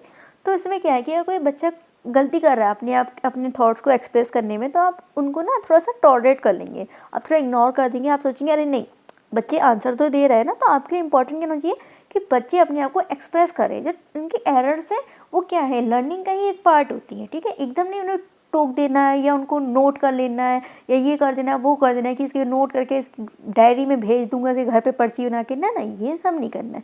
थोड़ा सा आप टॉलरेट कर लेंगे, सोचेंगे बच्चा अपने एक्सप्रेस कर रहा है अपनी चीज़ों को, आप उसे तुरंत वहीं टोक देंगे तो बच्चा दूसरी बार हिम्मत नहीं कर पाएगा बोलने की। ठीक है, तो उसका राइट जो आंसर होगा वो होगा option number A, better to tolerate errors. Next question है one of the language disorder is found when, एक डिसऑर्डर कब पाया जाता है, learner is missing the class. देखिए अगर लर्नर क्लास को मिस कर देता है तो उसका डिसऑर्डर से कोई तालमेल नहीं है, तो ये तो नहीं होगा। Learner speaking in class, learner मजे में बोल रहा है क्लास में, तो क्या डिसऑर्डर है, अच्छा खासा तो बोल रहा है वो, तो ये भी नहीं होगा। Learner speak in short and fragmented phrases, मतलब छोटा थोड़ा थोड़ा बोल पाता है फिर अटक जाता है, ऐसे बोला आज कल खाना, तो इस तरीके से बोला, तो ये एक डिसऑर्डर है। तो उसका राइट आंसर है option number C. Last option क्या है, learner speaks the full sentence, full sentence बोला है, तो ये भी कोई डिसऑर्डर नहीं हुआ। डिसऑर्डर होता है कमी। Language disorder mean when a children has difficulties in understanding the meaning, difficulties in express his या her thought, trouble producing some sound accurately, either A या बी। देखिए, किसी साउंड को ना सही से बोल पाना कोई भी इसका डिसऑर्डर नहीं है, ठीक है। टाइम के संग वो सीख जाते हैं, और उसकी जो प्रोनाउंसिएशन में जो कमी होती है ना, वो कभी कभी उसकी मदर टंग के वजह से भी हो जाती है, मदर टंग का भी इफेक्ट पड़ता है ना।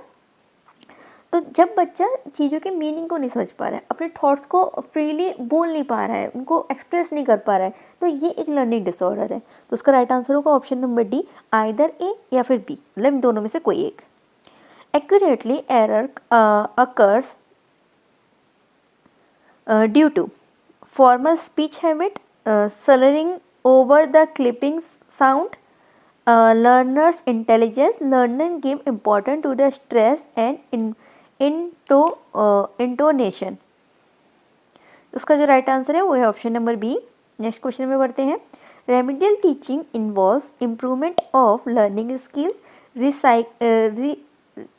Rectifying a particular problem area, either A और बी या नाइदर ए और बी। आइदर ए और बी का मतलब है इन दोनों में से कोई एक हो सकता है, नाइदर में से कि ना तो ये और नॉट ना ये। तो उसका राइट जो आंसर है वो है ऑप्शन नंबर सी। देखिए, हम क्या करते हैं, रेमिडियल टीचिंग में क्या करते हैं, बच्चों की स्किल को भी इम्प्रूव करते हैं, और उसके एक जो पर्टिकुलर एरिया में जैसे दिक्कत आ रही है उसे भी हम सॉल्व करने का ट्राई करते हैं, सॉल्व करते ही हैं। Communicative approach to evaluation stresses on, ठीक है, connect relevance and vocabulary, fluency and flexibility, both A and B, neither A और बी। तो जो कम्युनिकेटिव अप्रोच होती है वो वोकैबुलरी में भी इन्हेंस करती है, और साथ ही साथ जो हमारी फ्लुएंसी और फ्लेक्सिबिलिटी होती है उसको भी बढ़ाती है। तो उसका राइट आंसर है option number C. Next question है, recent scheme of evaluation outline by CBSE, तो वो कौन सी है, CCE, continuous and comprehensive evaluation. तो उसका राइट आंसर होगा option number B. Next question है, remedial teaching should be carried out after identifying of text and learning, melody on language test and its causes, merits of teaching। बहुत easy peasy answer है option number C. Next question है, remedial program is designed keeping in mind. Remedial program को जब हम design करते हैं तो हमें माइंड में क्या रिमेंबर रखना चाहिए, each student's strength, each student's weakness, each student strength and weakness, none of this. तो रेमेडियल टीचिंग को बनाते हुए हमें बच्चे की स्ट्रेंथ को भी ध्यान में रखना है, एज वेल एज उसकी जो वीकनेस है उसको भी ध्यान में रखना है, ठीक है। तो ऑप्शन नंबर सी इसका ठीक होगा। Remedial teaching is a preparation of teaching, pre preparation of teaching, systematic process या फिर रैंडम प्रोसेस। तो ये कैसी है, प्री प्रिपरेशन, कि बच्चे को ये चीज़ें नहीं समझ में आती है, थोड़ा वीक बच्चा है, तो उसको और बच्चों के संग इन्वॉल्व करने के लिए, ताकि ये और बच्चों जैसा रहे, तो उसको पहले थोड़ी टीचिंग दी जाती है, मतलब उसके प्रोग्राम से हटकर टीचिंग है, उसकी प्री टीचिंग है। तो उसका राइट आंसर है option number A. The basic requirement of a language proficiency test is that it must be reliable, complex, ambiguous या फिर सिंपल। तो कैसे होना चाहिए, एम्बिगियस। तो ऑप्शन नंबर सी इसका करेक्ट आंसर होगा। अब आगे हमारा passage. In spite of Roger's precaution against accident, many people are injured every year in factories and elsewhere. In addition, some people are born with physical disabilities. They are either blind or deaf or in some way deformed from birth. Up to quite recent time, little planned action was taken to fit handicapped people for employment. A number of charitable plans action was taken to fit handicapped people for employed. A number of charitable organizations tried to help them in case of hardship, but few seriously held the ideal that these people might still have ability in other directions, ठीक है। अब से question देखिए, विच one of the following is the most appropriate title of the passage? Rehabilitation of the physically challenged, physically disabled, accident या फिर planned action. तो उसका जो राइट आंसर होगा वो होगा option number A. In the above paragraph in addition indicate, emphasize, addition, sequence या फिर अल्टरनेटिव। तो आपको ये बता रहा है कि कुछ लोग तो एक्सीडेंट से इंजर्ड होते हैं, लेकिन कुछ लोग ऐसे बचपन से भी मतलब डिसेबल होते थे। तो ये एडिशन मतलब प्लस कर रहा है कि ऐसे भी और ऐसे भी। तो उसका राइट आंसर है option number B, addition. Either those children और my son dash pick all the flower. ठीक है, जहाँ पे आइदर और का यूज़ रहता है तो वहाँ पे जो भी वर्ब लगती है वो हमसे सिंगुलर लगती है, क्योंकि आइदर और का मतलब होता है या तो ये या फिर ये, मतलब दोनों नहीं होंगे। तो सिंगुलर सब्जेक्ट होगा हमारा, नाउन होगा, तो उसके संग सिंगुलर वर्ब लगेगी। और यहाँ पे V3 लगी है, तो V3 किसके संग आती है? हैज़ हैव के संग आती है। तो हैव तो लगेगा नहीं, तो क्या लगेगा? हैज़। तो ऑप्शन नंबर बी ठीक है यहाँ पे। In the above passage the author want to convey, किसको कन्वे करना चाहता है? The people in the world suffering from visual disability. तो जो ऑथर है वो इन्हीं को ही कन्वे करना चाह रहा है। तो ऑप्शन नंबर ए ही इसका ठीक है, आप पढ़ के देख लीजिएगा। और option B, noisy children are a really headache to aspirant will make a headache go away, therefore to aspirants will make noisy children go away. Above these line contains the fallacy of equivalation, the fallacy of false analogy, the fallacy of hasty generalization, the fallacy of composition। तो उसका जो right answer है वो है option number ए। हमें pome दे दी है, इससे हमें क्वेश्चन पूछे आ रहे हैं। पहला क्वेश्चन है the rhyme scheme of the extract is. इसकी राइम स्कीम पूछ रहे हैं, लास्ट पर देख लीजिए। फिल, पहले वाले को आप हमेशा ए राइम स्कीम देते हैं। फिल क्या बोरो से राइम कर रहा है? नहीं कर रहा है, तो इसे हम बी दे देंगे। क्या इल से राइम कर रहा है? बोरो नहीं कर रहा है, लेकिन जो फिल है वो इल से राइम कर रहा है, तो इसे भी ए दे देंगे। अब इसका जो वर्ड लास्ट वर्ड है वो है अलाउ। अलाउ बोरो से राइम कर रहा है, तो इसे हम बी दे देंगे। क्या हो गई हमें राइम स्कीम? A B. इसका right answer option number B. One prove way to beat an enemy is find in Achilles heel. What is the finding Achilles heel mean? वो कह रहे हैं कि अगर तुम्हें किसी को डिफीट करना है तो तुम्हें इसको क्या ढूंढना चाहिए? वीक स्पॉट ढूंढना चाहिए। तो उसका मीन्स क्या होगा? Weak spot. Option number B ठीक होगा इसका। नेक्स्ट क्वेश्चन देखते हैं। The wolf with the valley stretched full of big pebble, निबोलिन wolf barbed like black pine forest, against a red sky above blue snow. Which figure of speech is used in the above extents? बतानी है वो कौन सी figure of speech का use हुआ है। यहाँ पे आ गया लाइक, तो लाइक और एज जहाँ पे भी आ जाए पहले आपको आंखें बंद करके क्या करना है? सिमली ढूंढना है। आंखें बंद करके नहीं, खोल के ढूंढना है, और आंखें बंद करके सिमली पे करेक्ट लगा देना है। नेक्स्ट क्वेश्चन है which one of the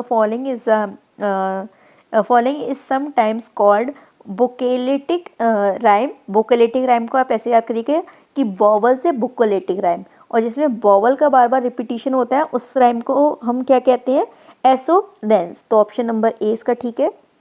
which figure of speech is common in tongue twister, jingle and nonsense verse. तो टंग ट्विस्टर कौन सी होगी? जिसमें बार बार चीज़ें रिपीट होंगी। तो किस में होती है? अल्टरेशन में। इसमें क्या होते हैं? कॉन्सोनेंट वर्ड बार बार रिपीट होते हैं। नेक्स्ट क्वेश्चन है it's a beautiful day, I dash है अबाउट दिस अम्ब्रेला। ये बहुत ब्यूटीफुल डे है, मुझे क्या नहीं करना चाहिए था? मुझे अम्ब्रेला को क्या नहीं करना चाहिए था? Must not, need not, should not और कुड नॉट। तो मुझे कोई भी नीड नहीं थी इसको अबाउट करने की। तो ऑप्शन नंबर बी इसका राइट आंसर होगा। You should dash your phone call with an email और a letter, follow up, follow on, follow take on या शो ऑन। तो क्या करना चाहिए? आपको फॉलो अप करना चाहिए। ऑप्शन नंबर बी इसका ठीक होगा। What time shall we go shopping, let's see how the weather look and dash. तो आपको करेक्ट ईडियम को बताना है इसमें कौन सी होगी। तो उसका राइट आंसर है play it by air. Sonnets usually are in. तो उसका राइट आंसर है option number B. A person who writes a play is. तो उसे हम क्या कहते हैं? Play writer. ठीक है, प्ले राइट। तो उसका जो राइट आंसर है वो है ऑप्शन नंबर ए। आप याद रखिएगा क्या स्पेलिंग होती है? WRIGHT। ठीक है, प्ले राइट। ठीक है, प्ले राइट, ना कि राइटर, ना कि कुछ और, प्ले राइट। सो यहाँ पे हमारे 2017 के जो 30 क्वेश्चन थे लेवल 2 के सेकेंड लैंग्वेज इंग्लिश के, वो भी कंप्लीट हो गए। 2017 के बाद सीधे जो पेपर हुआ था वो 2021 में हुआ था। 2018, 19 और 20 में कोई भी पेपर नहीं हुआ था। तो चलिए अब 2020 के भी हम क्वेश्चन को सॉल्व करते हैं। सो ये हमारा 2021 का रीड का पेपर है लेवल 2 का। इसकी सेकेंड लैंग्वेज इंग्लिश के हम 30 क्वेश्चन सॉल्व करेंगे। पहले 61 से लेकर 62 तक जो क्वेश्चन है वो इस पैरा पे डिपेंडेंट है। तो चलिए इस पैरा को रीड कर लेते हैं। Watching television for a long time could lower academic performance. It steal away the reading time. Time management is about self-discipline. Time must be managed between filling and unfilling time. Time management की बात हो रही है। Dash may be an appropriate title for the given extract. Discipline, self respect, time management या फिर television. तो यहाँ पे किसकी बात हो रही है, हमें क्या करना चाहिए, टाइम को मैनेज करना चाहिए। तो ऑप्शन नंबर ए सही होगा। His father never stopped but he couldn't cast any doubt on the story, so he had to make an effort to hold the tongue. तो देखिए यहाँ पे बट के नीचे अंडरलाइन है और किसके नीचे अंडरलाइन है, सो के नीचे अंडरलाइन है। क्वेश्चन क्या पूछ रहे हैं, the linking device use in the above extract belong to. जो कौन सी लिंकिंग डिवाइस यहाँ पे यूज़ हो रही है, तो कौन सी हो रही है, एक तो कॉन्ट्रास्ट हो रहा है और क्या होता है, कॉन्सिक्वेंसेस बताया जा रहा है कि ऐसा नहीं तो होगा तो कैसा हो जाएगा, ये हो जाएगा, उसके ये परिणाम निकले। तो उसका राइट आंसर होगा option number D. Dash I was no better than a dead man, I was alive and was able to reach the shore. कह रहे हैं कि मैं एक मरे हुए आदमी से ज़्यादा कुछ नहीं था। तो क्या लगाऊंगे, दो I was not better than a dead man. Next question है measles dash and infection disease. अब आपको मीजल के संग कौन सी वर्ब लगानी है ये पूछ रहे हैं, ठीक है। तो हैव और विल तो लगेगा ही नहीं, ठीक है। इज़ और आर में से आपको कुछ लगाना है। अब आप ये मत सोचिएगा जब मीजल्स है वो प्रोनाउन है कोई वर्ड नहीं, मीजल्स एक बीमारी का नाम है और ये सिंगुलर ही होता है, बस का नेम मीजल्स है। तो आप मीजल्स की संख्या लगाएंगे इज़। तो ऑप्शन नंबर 20 का ठीक होगा। My friend and his father dash meeting us tomorrow. तो यहाँ V1 के संग क्या लगा है, V1 के संग ING फॉर्म लगी है और ING फॉर्म किस में लगती है, कॉन्टिन्यूस टेंस में, प्रेजेंट कॉन्टिन्यूस, पास्ट कॉन्टिन्यूस या फिर फ्यूचर कॉन्टिन्यूस हो। तो देखिए विल तो कॉन्टिन्यूस टेंस में नहीं आता है, विल भी आता है। हैव भी कॉन्टिन्यूस टेंस में नहीं आता है, ये तो परफेक्ट टेंस में आता है और इसके संग V3 फॉर्म लगती है। तो हमें आर और इज में से पता करना है कौन सी वर्ब आएगी। तो यहाँ पे क्या है, एंड के संग दो सब्जेक्ट जुड़े हुए हैं, ठीक है। तो जो हमारा नाउन हो गया या फिर जो सब्जेक्ट हो गया वो कैसा हो गया, प्लूरल हो गया, क्योंकि दो लोगों की बात हो रही है। तो दो लोगों की बात होगी, मोर देन वन पर्सन की बात होगी, तो वहाँ पे सिंगुलर आएगी वर्ब, इज आएगी या फिर आर आएगी। तो सिंपल सी बात है, वहाँ पे क्या आएगी, आर आएगी। ऑप्शन नंबर 20 का राइट आंसर है। The fisherman cast his net for 2 whole days but dash not get a good lot. Can, might, could या मे। फिशर ने 2 दिन तक अपना नेट बिछाया लेकिन उसे कुछ भी ना मिल सका। पास्ट की बात हो रही है तो क्या लगेगा, could. Ravi's uncle guide him how he dash attempt the test. Can, should, may या माइट। तो उससे बताया जा रहा है कि तुम्हें कैसे अटेम्प्ट करना चाहिए, तो उसके लिए क्या लगेगा, शुड, ठीक है। अब आपने यहाँ देखा कि यहाँ पे गाइडेड लगा है, ईडी फॉर्म लगी है, तो मतलब इधर वाला जो सेंटेंस आएगा वही पास्ट फॉर्म में आएगा। तो कैन तो पास्ट नहीं होती, कोड होता है इसका, मे पास्ट नहीं होती, माइट होता है, विल पास्ट नहीं होती, वुड होता है, केवल एक ही पास्ट में लिखा शुड। तो आप इस तरीके से भी लगा सकते थे आराम से ऑप्शंस को एलिमिनेट करके। Flying in the face of means respect, pray, reward या फिर इंसर्ट। तो उसका मतलब क्या होता है, किसी की इंसर्ट कर देना। Option number D. By fit and start means not fit to start, good omen, not regular, speedily. By fit and the starts, देखिए यहाँ पे क्या हो रहा है कि कोई ऐसी चीज़ की बात कर रहे हैं जो रेगुलरली नहीं होती है। तो उसका राइट आंसर होगा ऑप्शन नंबर सी।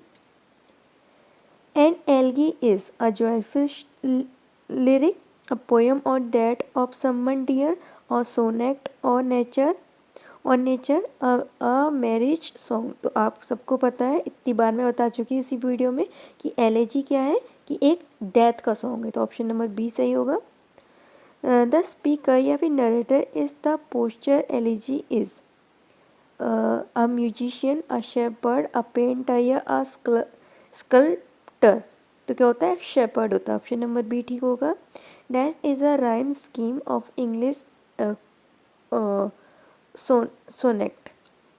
तो क्या होती है उसकी rhyme scheme, A B, then आता है सी डी, फिर आता है ई एफ और फिर उसके बाद कहता आता है जी। तो ये देखिए ऑप्शन नंबर ए में है, तो ऑप्शन नंबर ए इसका ठीक होगा। नेक्स्ट देखते हैं। The drama can developed from religious ritual wall classical, Elizabethan drama, medieval drama या फिर मेलो ड्रामा। तो जो रिलीजियस से रिलेटेड ड्रामा होते हैं, जो मतलब हम प्ले करते हैं, उन्हें हम मेडिएवल ड्रामा कहते हैं। Very is the correct transcription of, फिर से आपसे ट्रांसक्रिप्शन पूछ दिया गया है। तो देखिए जो वेरी तो ये कैसे लिखा जाएगा, तो ये वी वाव आ जाएगी वे, ई की मतलब ये वाला जो ये बना हुआ है इसका मतलब कहते हैं छोटा ई, आर का मतलब है र, और ये जो ये बना है इसका मतलब होता है छोटी ई। तो क्या हुआ, वे नहीं सॉरी, यहाँ पे मैंने दोबारा बताती हूँ मैं आपको। देखिए वी का मतलब होता है व, ठीक है, व सिम बाढ़ ये बढ़ जाती है। ई का मतलब होता है हमारा ए, ठीक है। आर का मतलब होता है र, और आई का मतलब होता है छोटी ई, ठीक है। मैं आपको शुरू से बताती हुई आ रही है, आप अब तक इतना समझ गए होंगे। तो मतलब क्या है, वेरी, ये क्या है, वेरी है।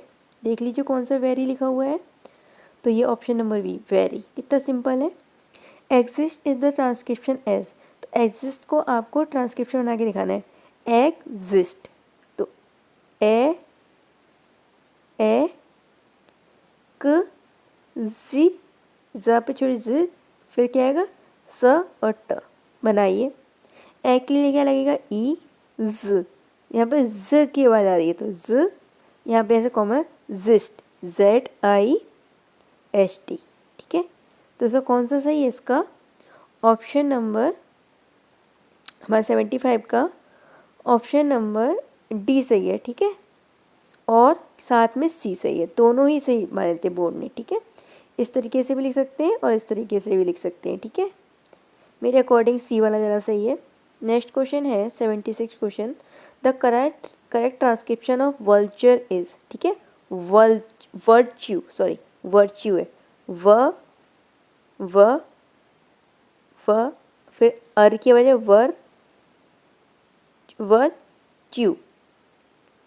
च्यू, या फिर हम इसे ट्यू भी बोल सकते हैं, यहाँ पे ट भी आ सकता है, ट्यू, ठीक है, ट्यू। तो व की क्या होगी, वी होती है, हमें पता है। आरा अर की साउंड क्या होती है, आरा अर की साउंड आप याद रखिएगा, ऐसे 3 बनाते हैं, उसके पीछे 2 डॉट लगा देते हैं, 3 बनाते हैं, फिर उसके पीछे क्या लगा देते हैं, 2 डॉट लगा देते हैं। तो ये हो गया 3 और उसके आगे 2 डॉट, ठीक है, वर हो गया। फिर ट की आवाज़, ट का सिंबल क्या होता है, टी, फिर या के ऊपर बड़ू की मात्रा लगी है, तो या का जो सिंबल होता है वो इस तरीके का होता है, एफ बनाना है, उसका पेट नहीं काटना है, मतलब उसके डंडा नहीं खींचना है बीच में। और बड़े ऊ का सिंबल मैं आपको बहुत बार बता चुकी, ये और उसके पीछे 2 बिंदु, तो या के पीछे 2 बिंदु। तो ये देखिए कौन सा लिखा हुआ है, ऐसा ऑप्शन नंबर बी ठीक है। नेक्स्ट है एडजस्ट का ट्रांसक्रिप्शन, आपको किसका बनाना है, एडजस्ट का, ए ड ज अद स और ट, या पूरा सा बना लीजिए, ट, एडजस्ट, ठीक है। तो ए के लिए क्या आती है, ई, ड के लिए क्या आता है, डी, ए ड, जा के लिए क्या आएगा, जा का जो ट्रांसक्रिप्शन होता है वो होता है D3, ठीक है। तो हम यहाँ पे D को ना 2 बार रिपीट नहीं करेंगे, बस D3 लिख देंगे, ठीक है। D ये हो गया D और ये 3 हो गया, फिर सा आया, फिर टा आया, ठीक है।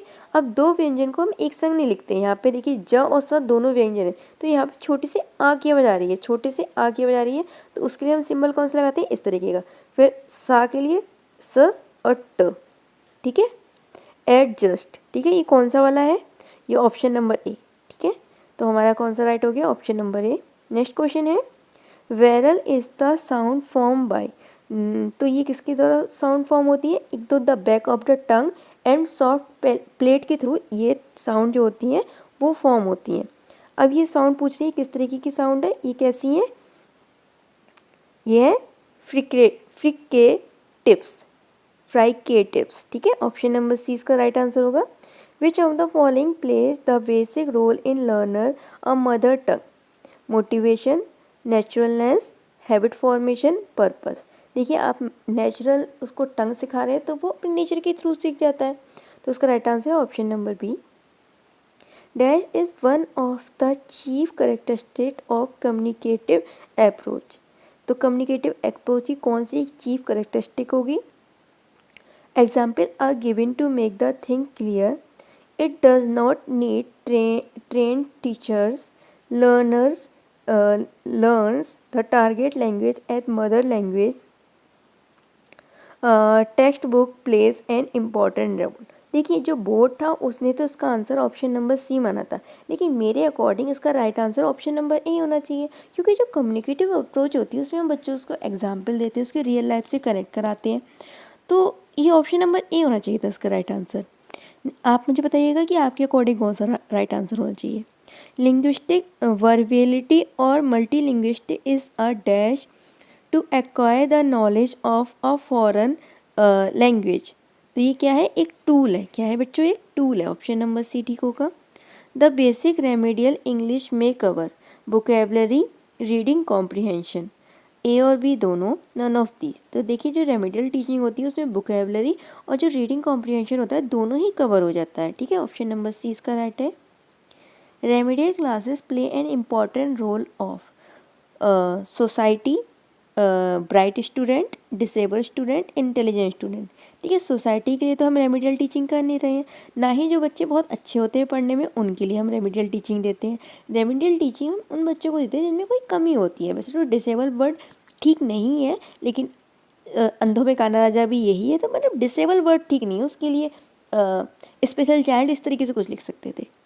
An important feature of an adequate evaluation is it is irresponsible, it is diagnostic, it enhances learning, it harshes students, it harass student। देखिए हरेश तो करेंगे नहीं, ठीक है, और ये डायग्नोस्टिक भी नहीं है, और क्या है कि ये इंटरप्ट भी नहीं करता, ये कहता है इंक्रीज़ करता है। ठीक है, हम कोई भी चीज़ क्यों कर रहे हैं, ताकि इंक्रीज़ हो बच्चे की लर्निंग हैबिट्स, उसका बिहेवियर अच्छा हो, इसे तो कर रहे हैं, तो उसका राइट आंसर है ऑप्शन नंबर सी। अब ये पोम की 2 लाइन लिखी हुई हैं। The wind lies asleep in the arm of the drone like a child that has cried all night.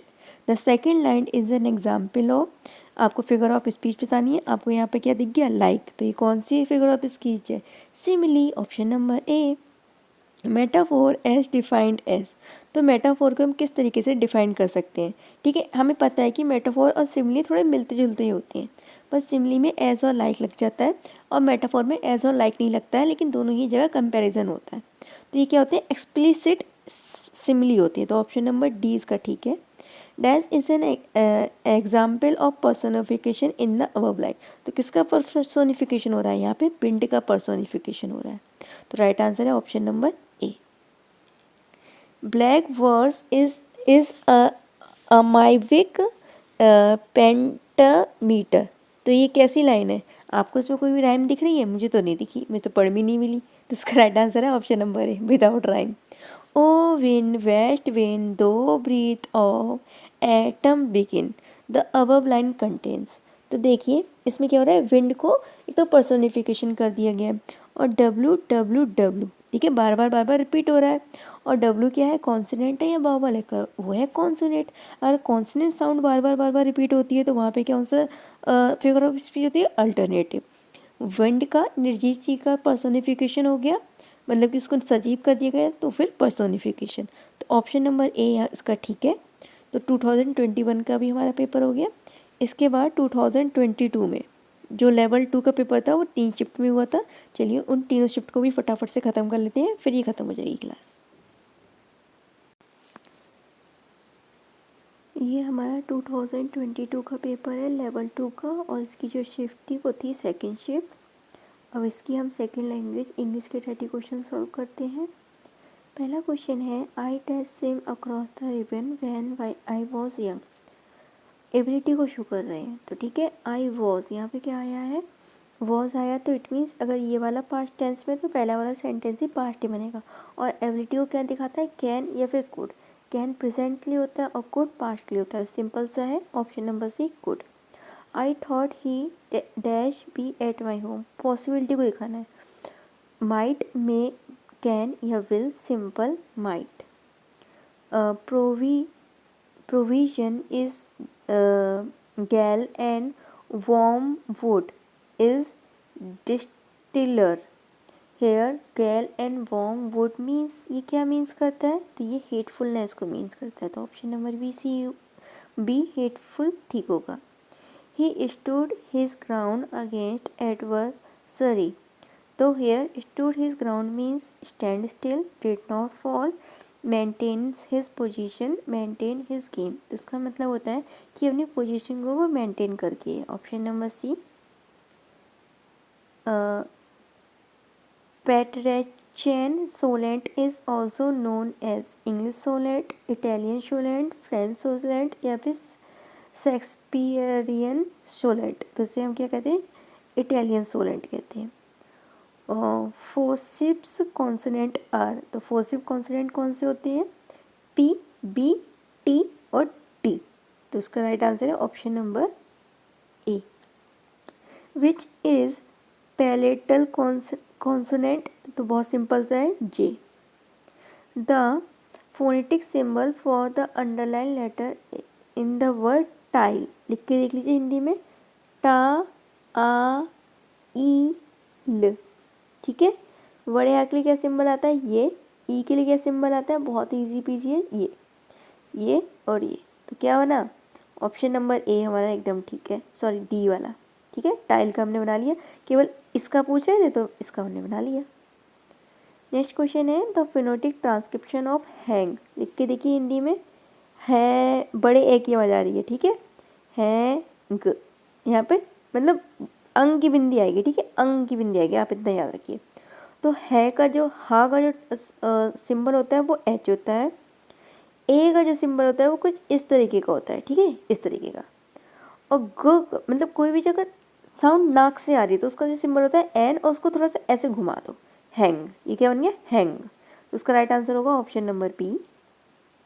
Next question है, the phonetic transcription for the word gesture, किसकी बना रही है आपको, जेस्टर, किसकी बना रही है, ज की, सबसे पहले किसकी आ रही है, ज का वो जो सिंबल होता है वो क्या होता है, डी, थी, ज, फिर किसकी वजह ए, किसकी वजह ए के लिए ई, जैस मतलब स, जैस, स मतलब एस, फिर आ गई टर, टा, र, टर, टा के लिए जो सिंबल होता है वो होता है टी, और रा के लिए जो सिंबल होता है ई, तो लेकिन यहाँ पे ई और लगा देंगे, और ये ब्रैकेट में, ये ब्रैकेट के में आर का मतलब है इसकी साउंड जो है बहुत ही ज़्यादा हल्की आ रही है, तो कौन सा है, option number A.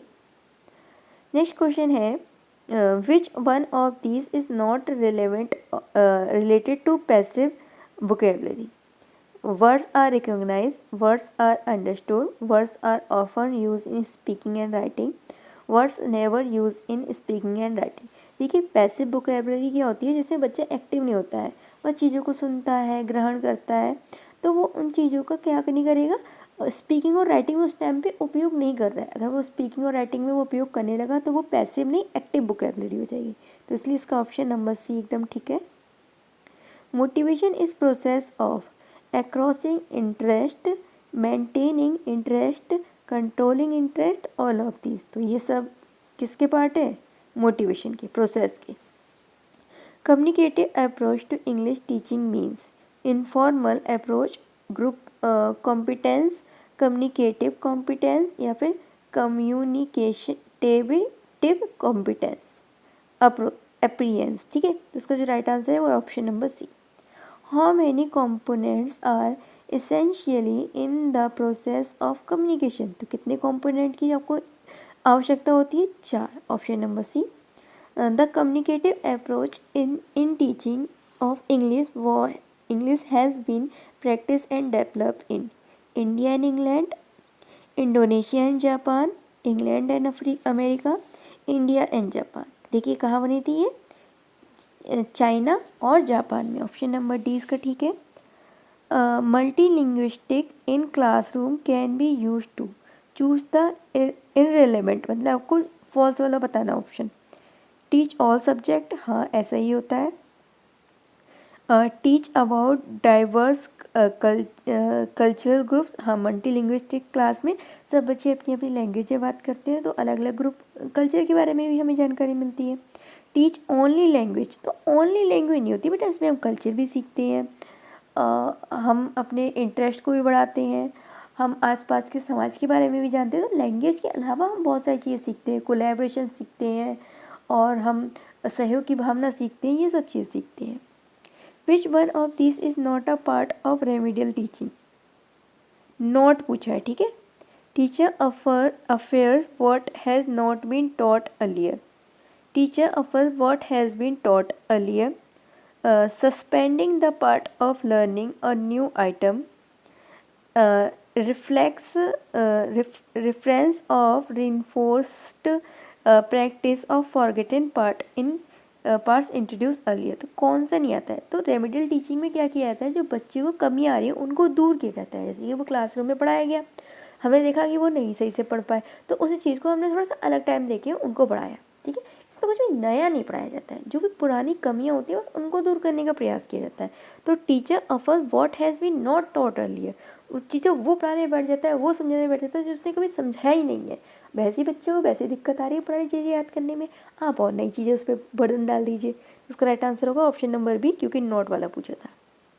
Which one of this is not a challenge of teaching English, तो इसका जो आंसर है वो है नन, कोई भी चैलेंज नहीं है। Written test and examination are not meant to teach, किस चीज़ को टेस्ट नहीं करने के लिए होते हैं, क्या चीज़ टेस्ट नहीं कर सकते इन ऑप्शन में, वोकैबुलरी, ट्रांसलेशन, पंचुएशन या फिर कंपोजिशन। तो ये क्या नहीं कर सकते, प्रोनाउंसिएशन, सॉरी मैंने पंचुएशन बोल दिया था से, ये है प्रोनाउंसिएशन। तो हम जब रिटन टेस्ट हो रहा था हम बच्चे की प्रोनाउंसिएशन कैसी है वो हम कैसे जान सकते हैं, ठीक है। भले उसने आम लिखा हो, वो बोल अम रहा हो, तो वो बोलेगा तभी तो हमें पता लगेगा। तो उसका राइट आंसर है ऑप्शन नंबर सी। तो concept of evaluation was introduce by, तो किसने इंट्रोड्यूस किया था, ब्लूम ने किया था, उन्होंने 3 एस्पेक्ट बताए थे। पैरा आ गया, wind energy is diverted through a process where wind is used to generate mechanical power or electricity. Wind turbines convert the kinetic energy in the wind into mechanical power which can be used for specific tasks. A generator converts this mechanical power into electricity. अब पहला question है इस para से related, dash में be an appropriate title for the given extent.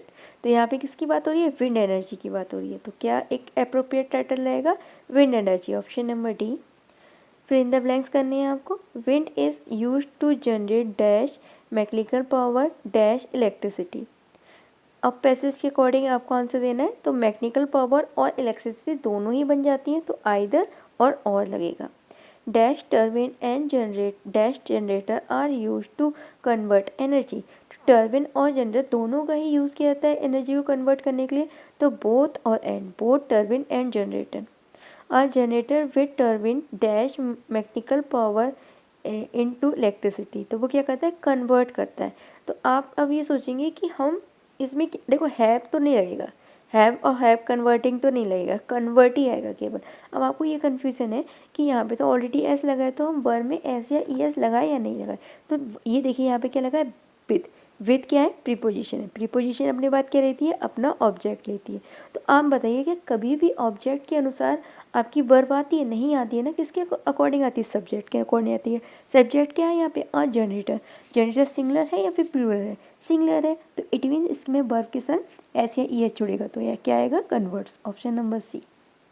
Mechanical energy and electrical energy dash the different form of energy.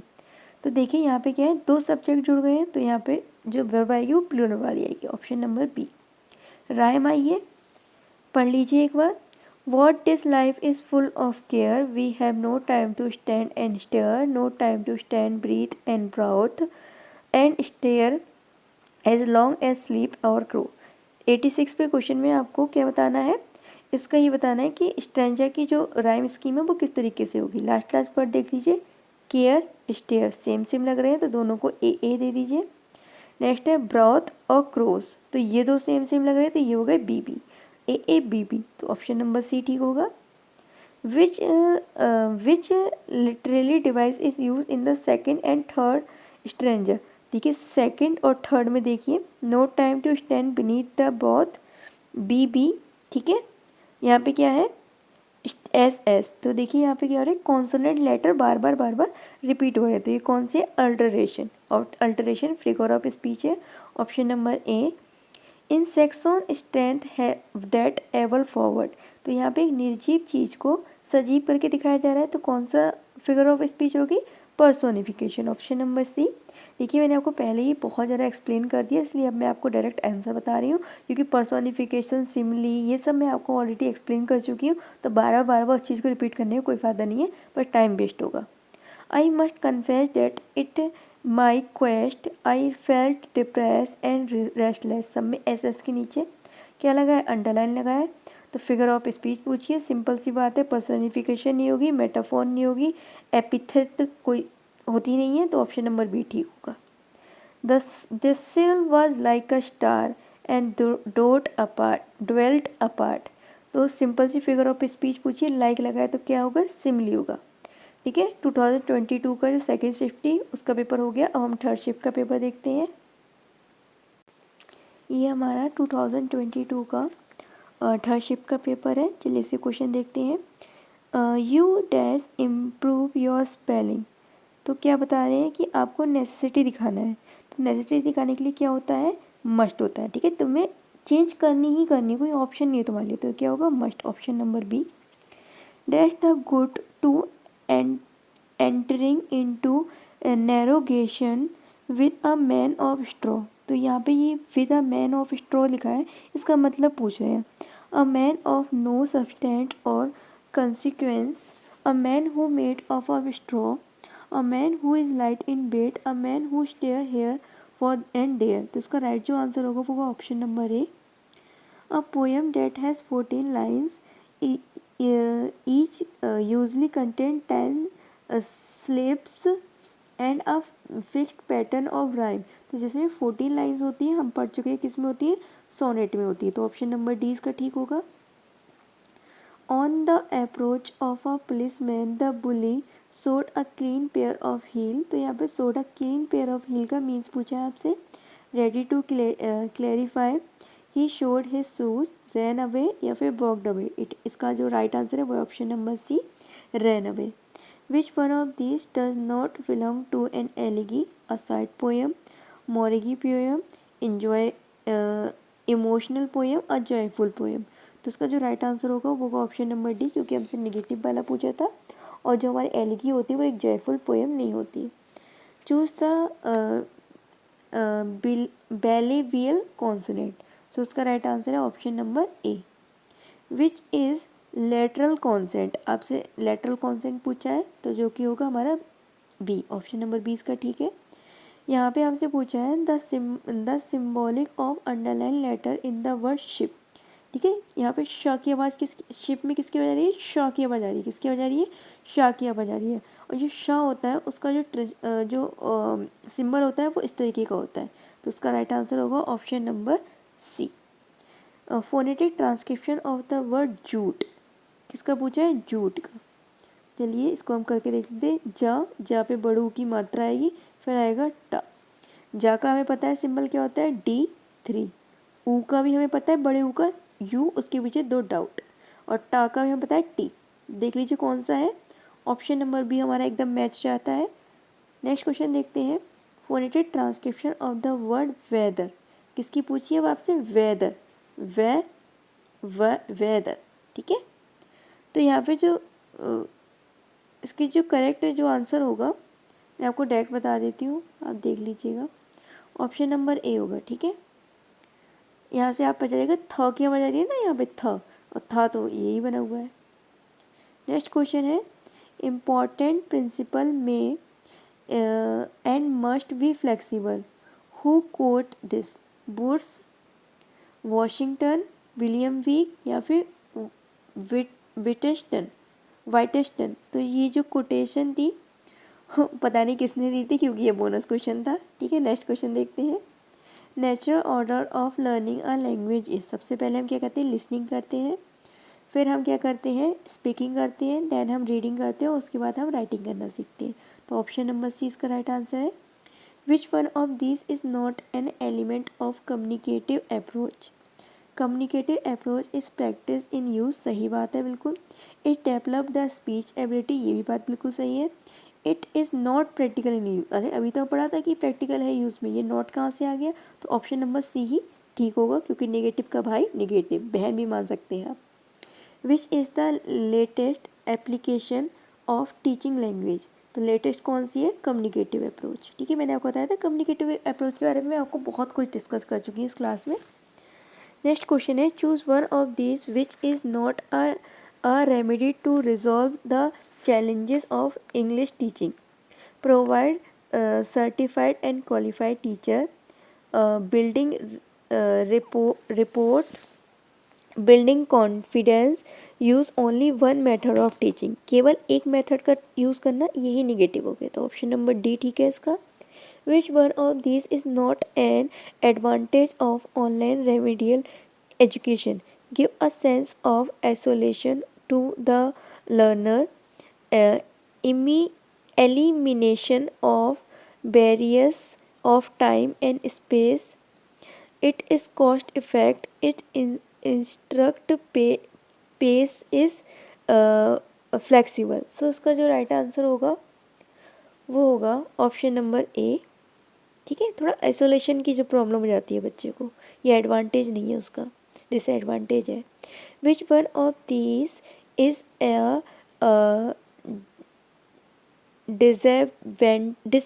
Disadvantage of online remedial teaching. अच्छा ये हम कर चुके हैं, ठीक है, नेक्स्ट क्वेश्चन पे आते हैं। अच्छा नहीं, ये दूसरा ये नया क्वेश्चन है। It is easy for the student to navigate information, no technical support from the instructor, a well designed online course make it easy। तो आपसे डिसएडवांटेज पूछा था, तो उसका जो राइट आंसर होगा वो होगा ऑप्शन नंबर बी, क्योंकि कोई भी आपको इंस्ट्रक्टर जो होता है उससे कोई भी सपोर्ट नहीं मिलता है। ठीक है, बस वो आपको पढ़ा के चला जाता है, आपकी जो भी कमियां होती है, जो चीज़ें आपको समझ में नहीं आती है, क्या वो आपको समझाने आती है, नहीं आती है ना।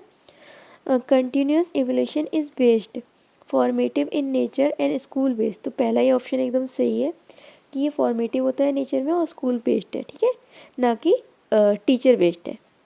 विच one of this is not a merit of group evaluation. Group evaluation की कौन सी मेरिट मतलब क्वालिटी नहीं है। Different learning style can not be evaluate. पहला वाले नेगेटिव लग रहा है, फिर भी मैं इसको होल्ड में रख के और पढ़ देती हूँ। Student learn in cooperative manner as they help one another in grouping, ये बात बिल्कुल ठीक है। A healthy competition in a group motivate them to learn, यही बात ठीक है। तो नेगेटिव वाला पूछा था, मेरिट नहीं पूछी, तो ऑप्शन नंबर ए ठीक होगा। समेटिव इवेल्यूशन, समेटिव इवेल्यूशन जो होता है वो हमारे टर्म के लास्ट में होता है। Provide the information and removing product और अ प्रोसेस। देखिए हमें कोई भी ये नहीं बताता है कि तुम्हें इसमें चेंजेस करना है, ये तो एंड में तुम्हें रिजल्ट दे के कहेगा tata bye bye. Provide information of a short term effectiveness और long term impact of deciding the adopting of a product और प्रोसेस। तो उसका right answer option number B ही होगा।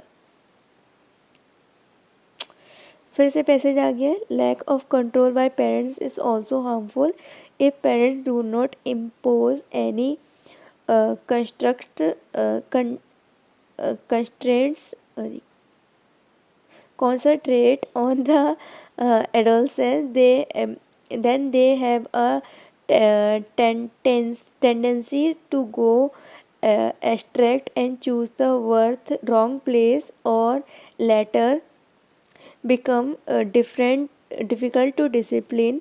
Such adolescents feel let down and think that nobody cares for them. Hence some discipline for parents is necessary. ठीक है, क्या होगा? Dash may be an appropriate title for the given extender. पता है discipline की बात हो रही है तो क्या होगा? Option number A discipline. Fill in the blanks करना है आपको. Both adolescents dash their friend feel down and think that nobody cares for them.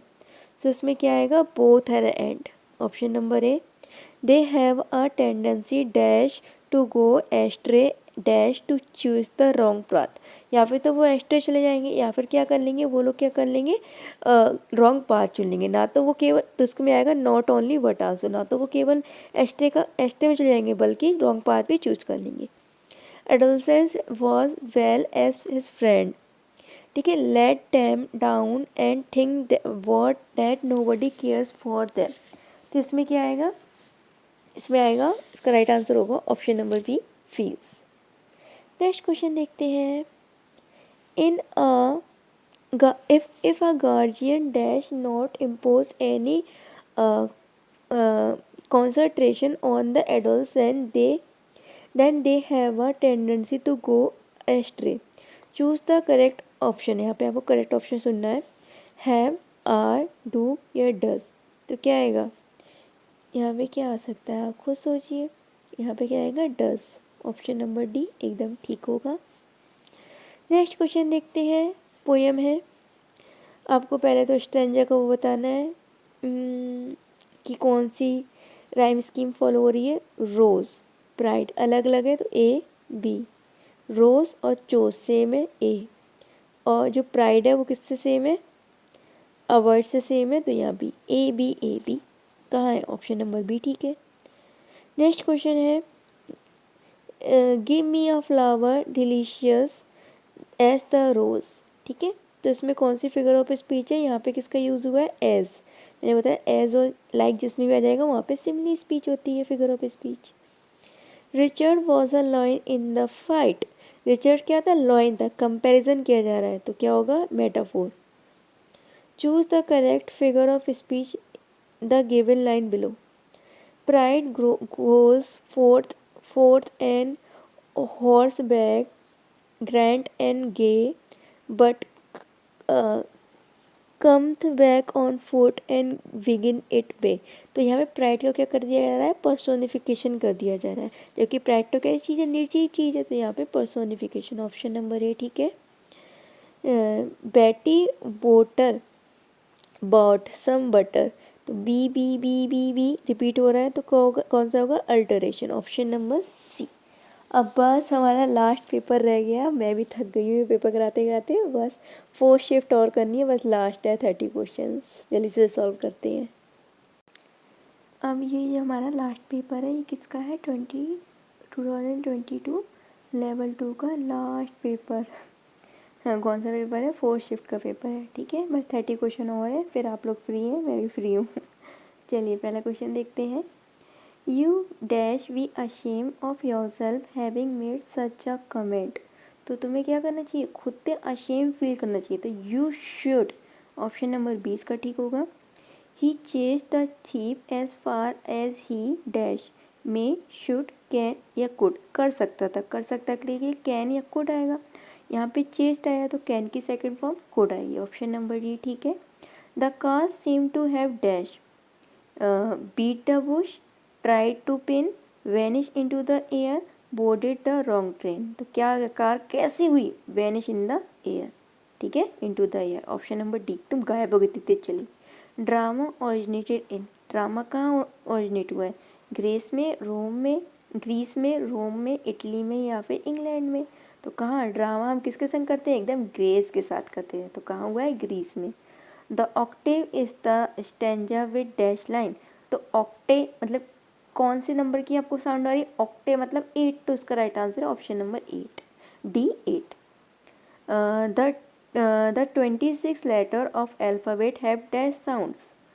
तो मैंने बहुत बार बता चुकी हूँ आपको जब मैं शुरू से ये पेपर करा रही हूँ कितनी साउंड होती है? 44. Option number C. The phonetic symbol of the underline letter in the word thin. किसकी आवाज़ आ रही है? थिन में था की आवाज़ आ रही है, था से था और था से ठीठा, तो ऑप्शन नंबर बी इसका ठीक होगा, 67 का बी। नेक्स्ट क्वेश्चन है the phonetic transcription of lung, किसकी है? लंग, ठीक है, ल ल छोटा सा आ की आवाज़ आ रही है तो मैं छोटा सा आ ऐसे लिख दे रही हूँ, और फिर किसकी आ रही है? ग, मतलब यहाँ पे अंग की बिंदी वाली की आवाज़ आ रही थी। ला के लिए एल बन गया, छोटे से आ के लिए ये बन गया, और ग के लिए मैंने बताया था इस तरीके से, ये यहाँ पे भी अंग का की आवाज़ आएगी, इस तरीके से बनेगा। तो 68 का ऑप्शन नंबर ए ठीक है। नेक्स्ट क्वेश्चन है ये क्या है? The word having the sound, ये किसकी साउंड होती है? ये होती है ये ई और ये ए, ईया, ईया की साउंड किस में आ रही है? पियर, ही, हायर, मोर या रोर। तो मोर और रोर में तो कहीं भी आ रही है, पियर, PER, तो यहाँ पे पियर में आ रही है, ऑप्शन नंबर ए ठीक है।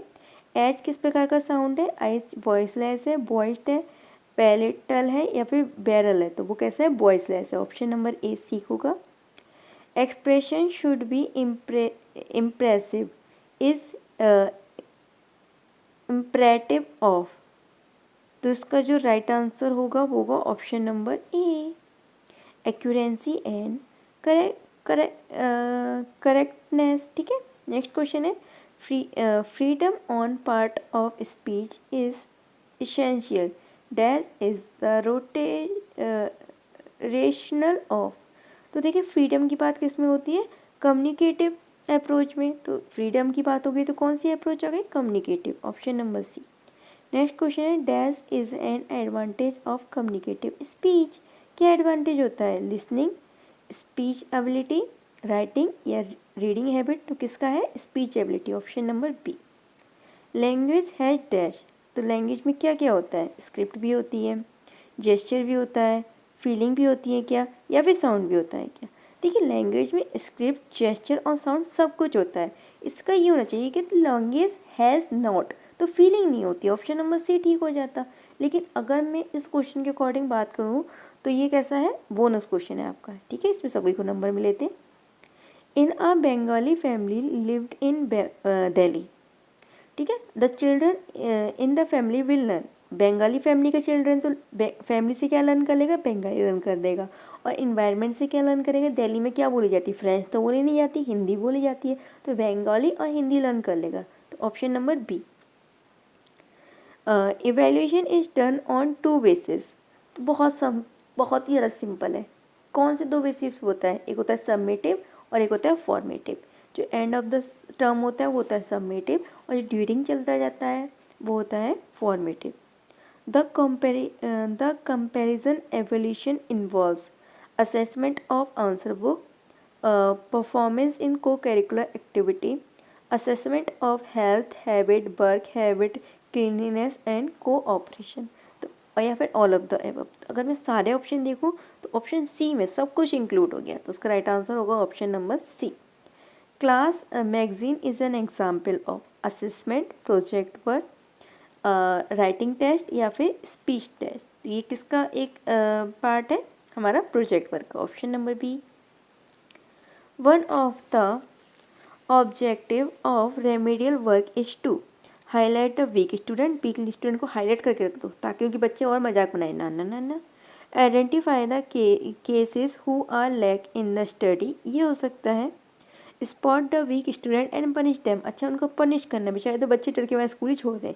Make the weak student aware of their backwardness, उन्हें अवेयर कराना कि बेटा तुम देखो इतने वीक हो, 12 तुम पास ना कर पाओगे, तो ऐसा तो करना ही नहीं है, तो उसका राइट आंसर है option number B. Remedial teacher should keep a liaisoning with a parent too, ठीक है, क्यों करनी चाहिए? ताकि हम जान सकें कि बच्चा जो लैग कर रहा है वो क्यों कर रहा है, उसे क्या रीज़न है, तो help to identify the case cause behind a child lag, तो ऑप्शन नंबर 20 का ठीक होगा। पैरा पे क्वेश्चन आ गए। Almost the whole village spotted to watch the big boat begin built at some time on the other. No one owned such a large boat or even worked on one. Perhaps they were jealous that why was no one had a good work for it. They did not want to believe it would do well at sea, but they in a way were proud to building a big boat like this in the blaze was an achievement. Question है, do you like pizza? Do you like to eat a pizza? Do you prefer a hamburger?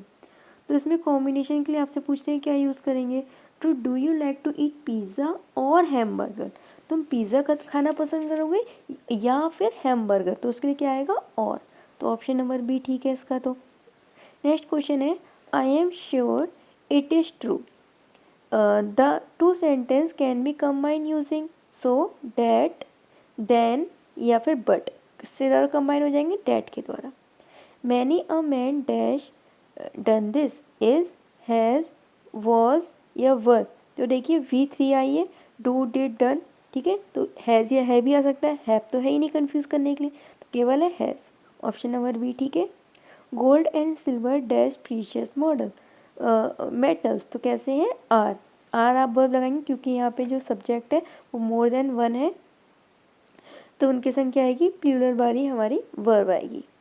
Dash no one had a good for it, the underline words for it, तो जो underline करी हुई word है वो किसको show कर रही है, इट किसके लिए शो कर रही है, तो इट कहाँ पे बात हो रही थी, बोट की बात हो रही थी, तो ऑप्शन नंबर ए बोट ठीक होगा। अब हमारा फिर से क्या आ गया, एक पोम आ गई, इसे क्वेश्चन देखते हैं, अगर जरूरत पड़ेगी पोम को पढ़ने की तो हम बाद में पढ़ लेंगे। Blue as the wings of a halcyon wind, the figure of speech in use in the extract is, देखिए यहाँ पे क्या आ गया, एज आ गया, एज आ गया तो कौन सी फिगर ऑफ स्पीच है, सिमिली है। अब राइम स्कीम बतानी है, डे गे सेम है, ए दे दो, वाइल्ड चाइल्ड सेम वी, तो A V option number A. The plot of a story में बी, जो एक प्लॉट होता है उसकी स्टोरी किस तरीके से हो सकती है, कॉमिक भी हो सकती है, ट्रेजिटिक भी हो सकती है, स्टैटिक भी हो सकती है, तो ऑल, ऑप्शन नंबर डी है, ठीक है, आप जिस तरीके से बनाना चाहिए वैसे बना दीजिए। Dravid was the wall of our cricket team, तो ये अभी सेम ऐसे ही कोई मिलता जुलता क्वेश्चन आया था, तो कौन सी इसमें फिगर ऑफ स्पीच है, मेटाफोर।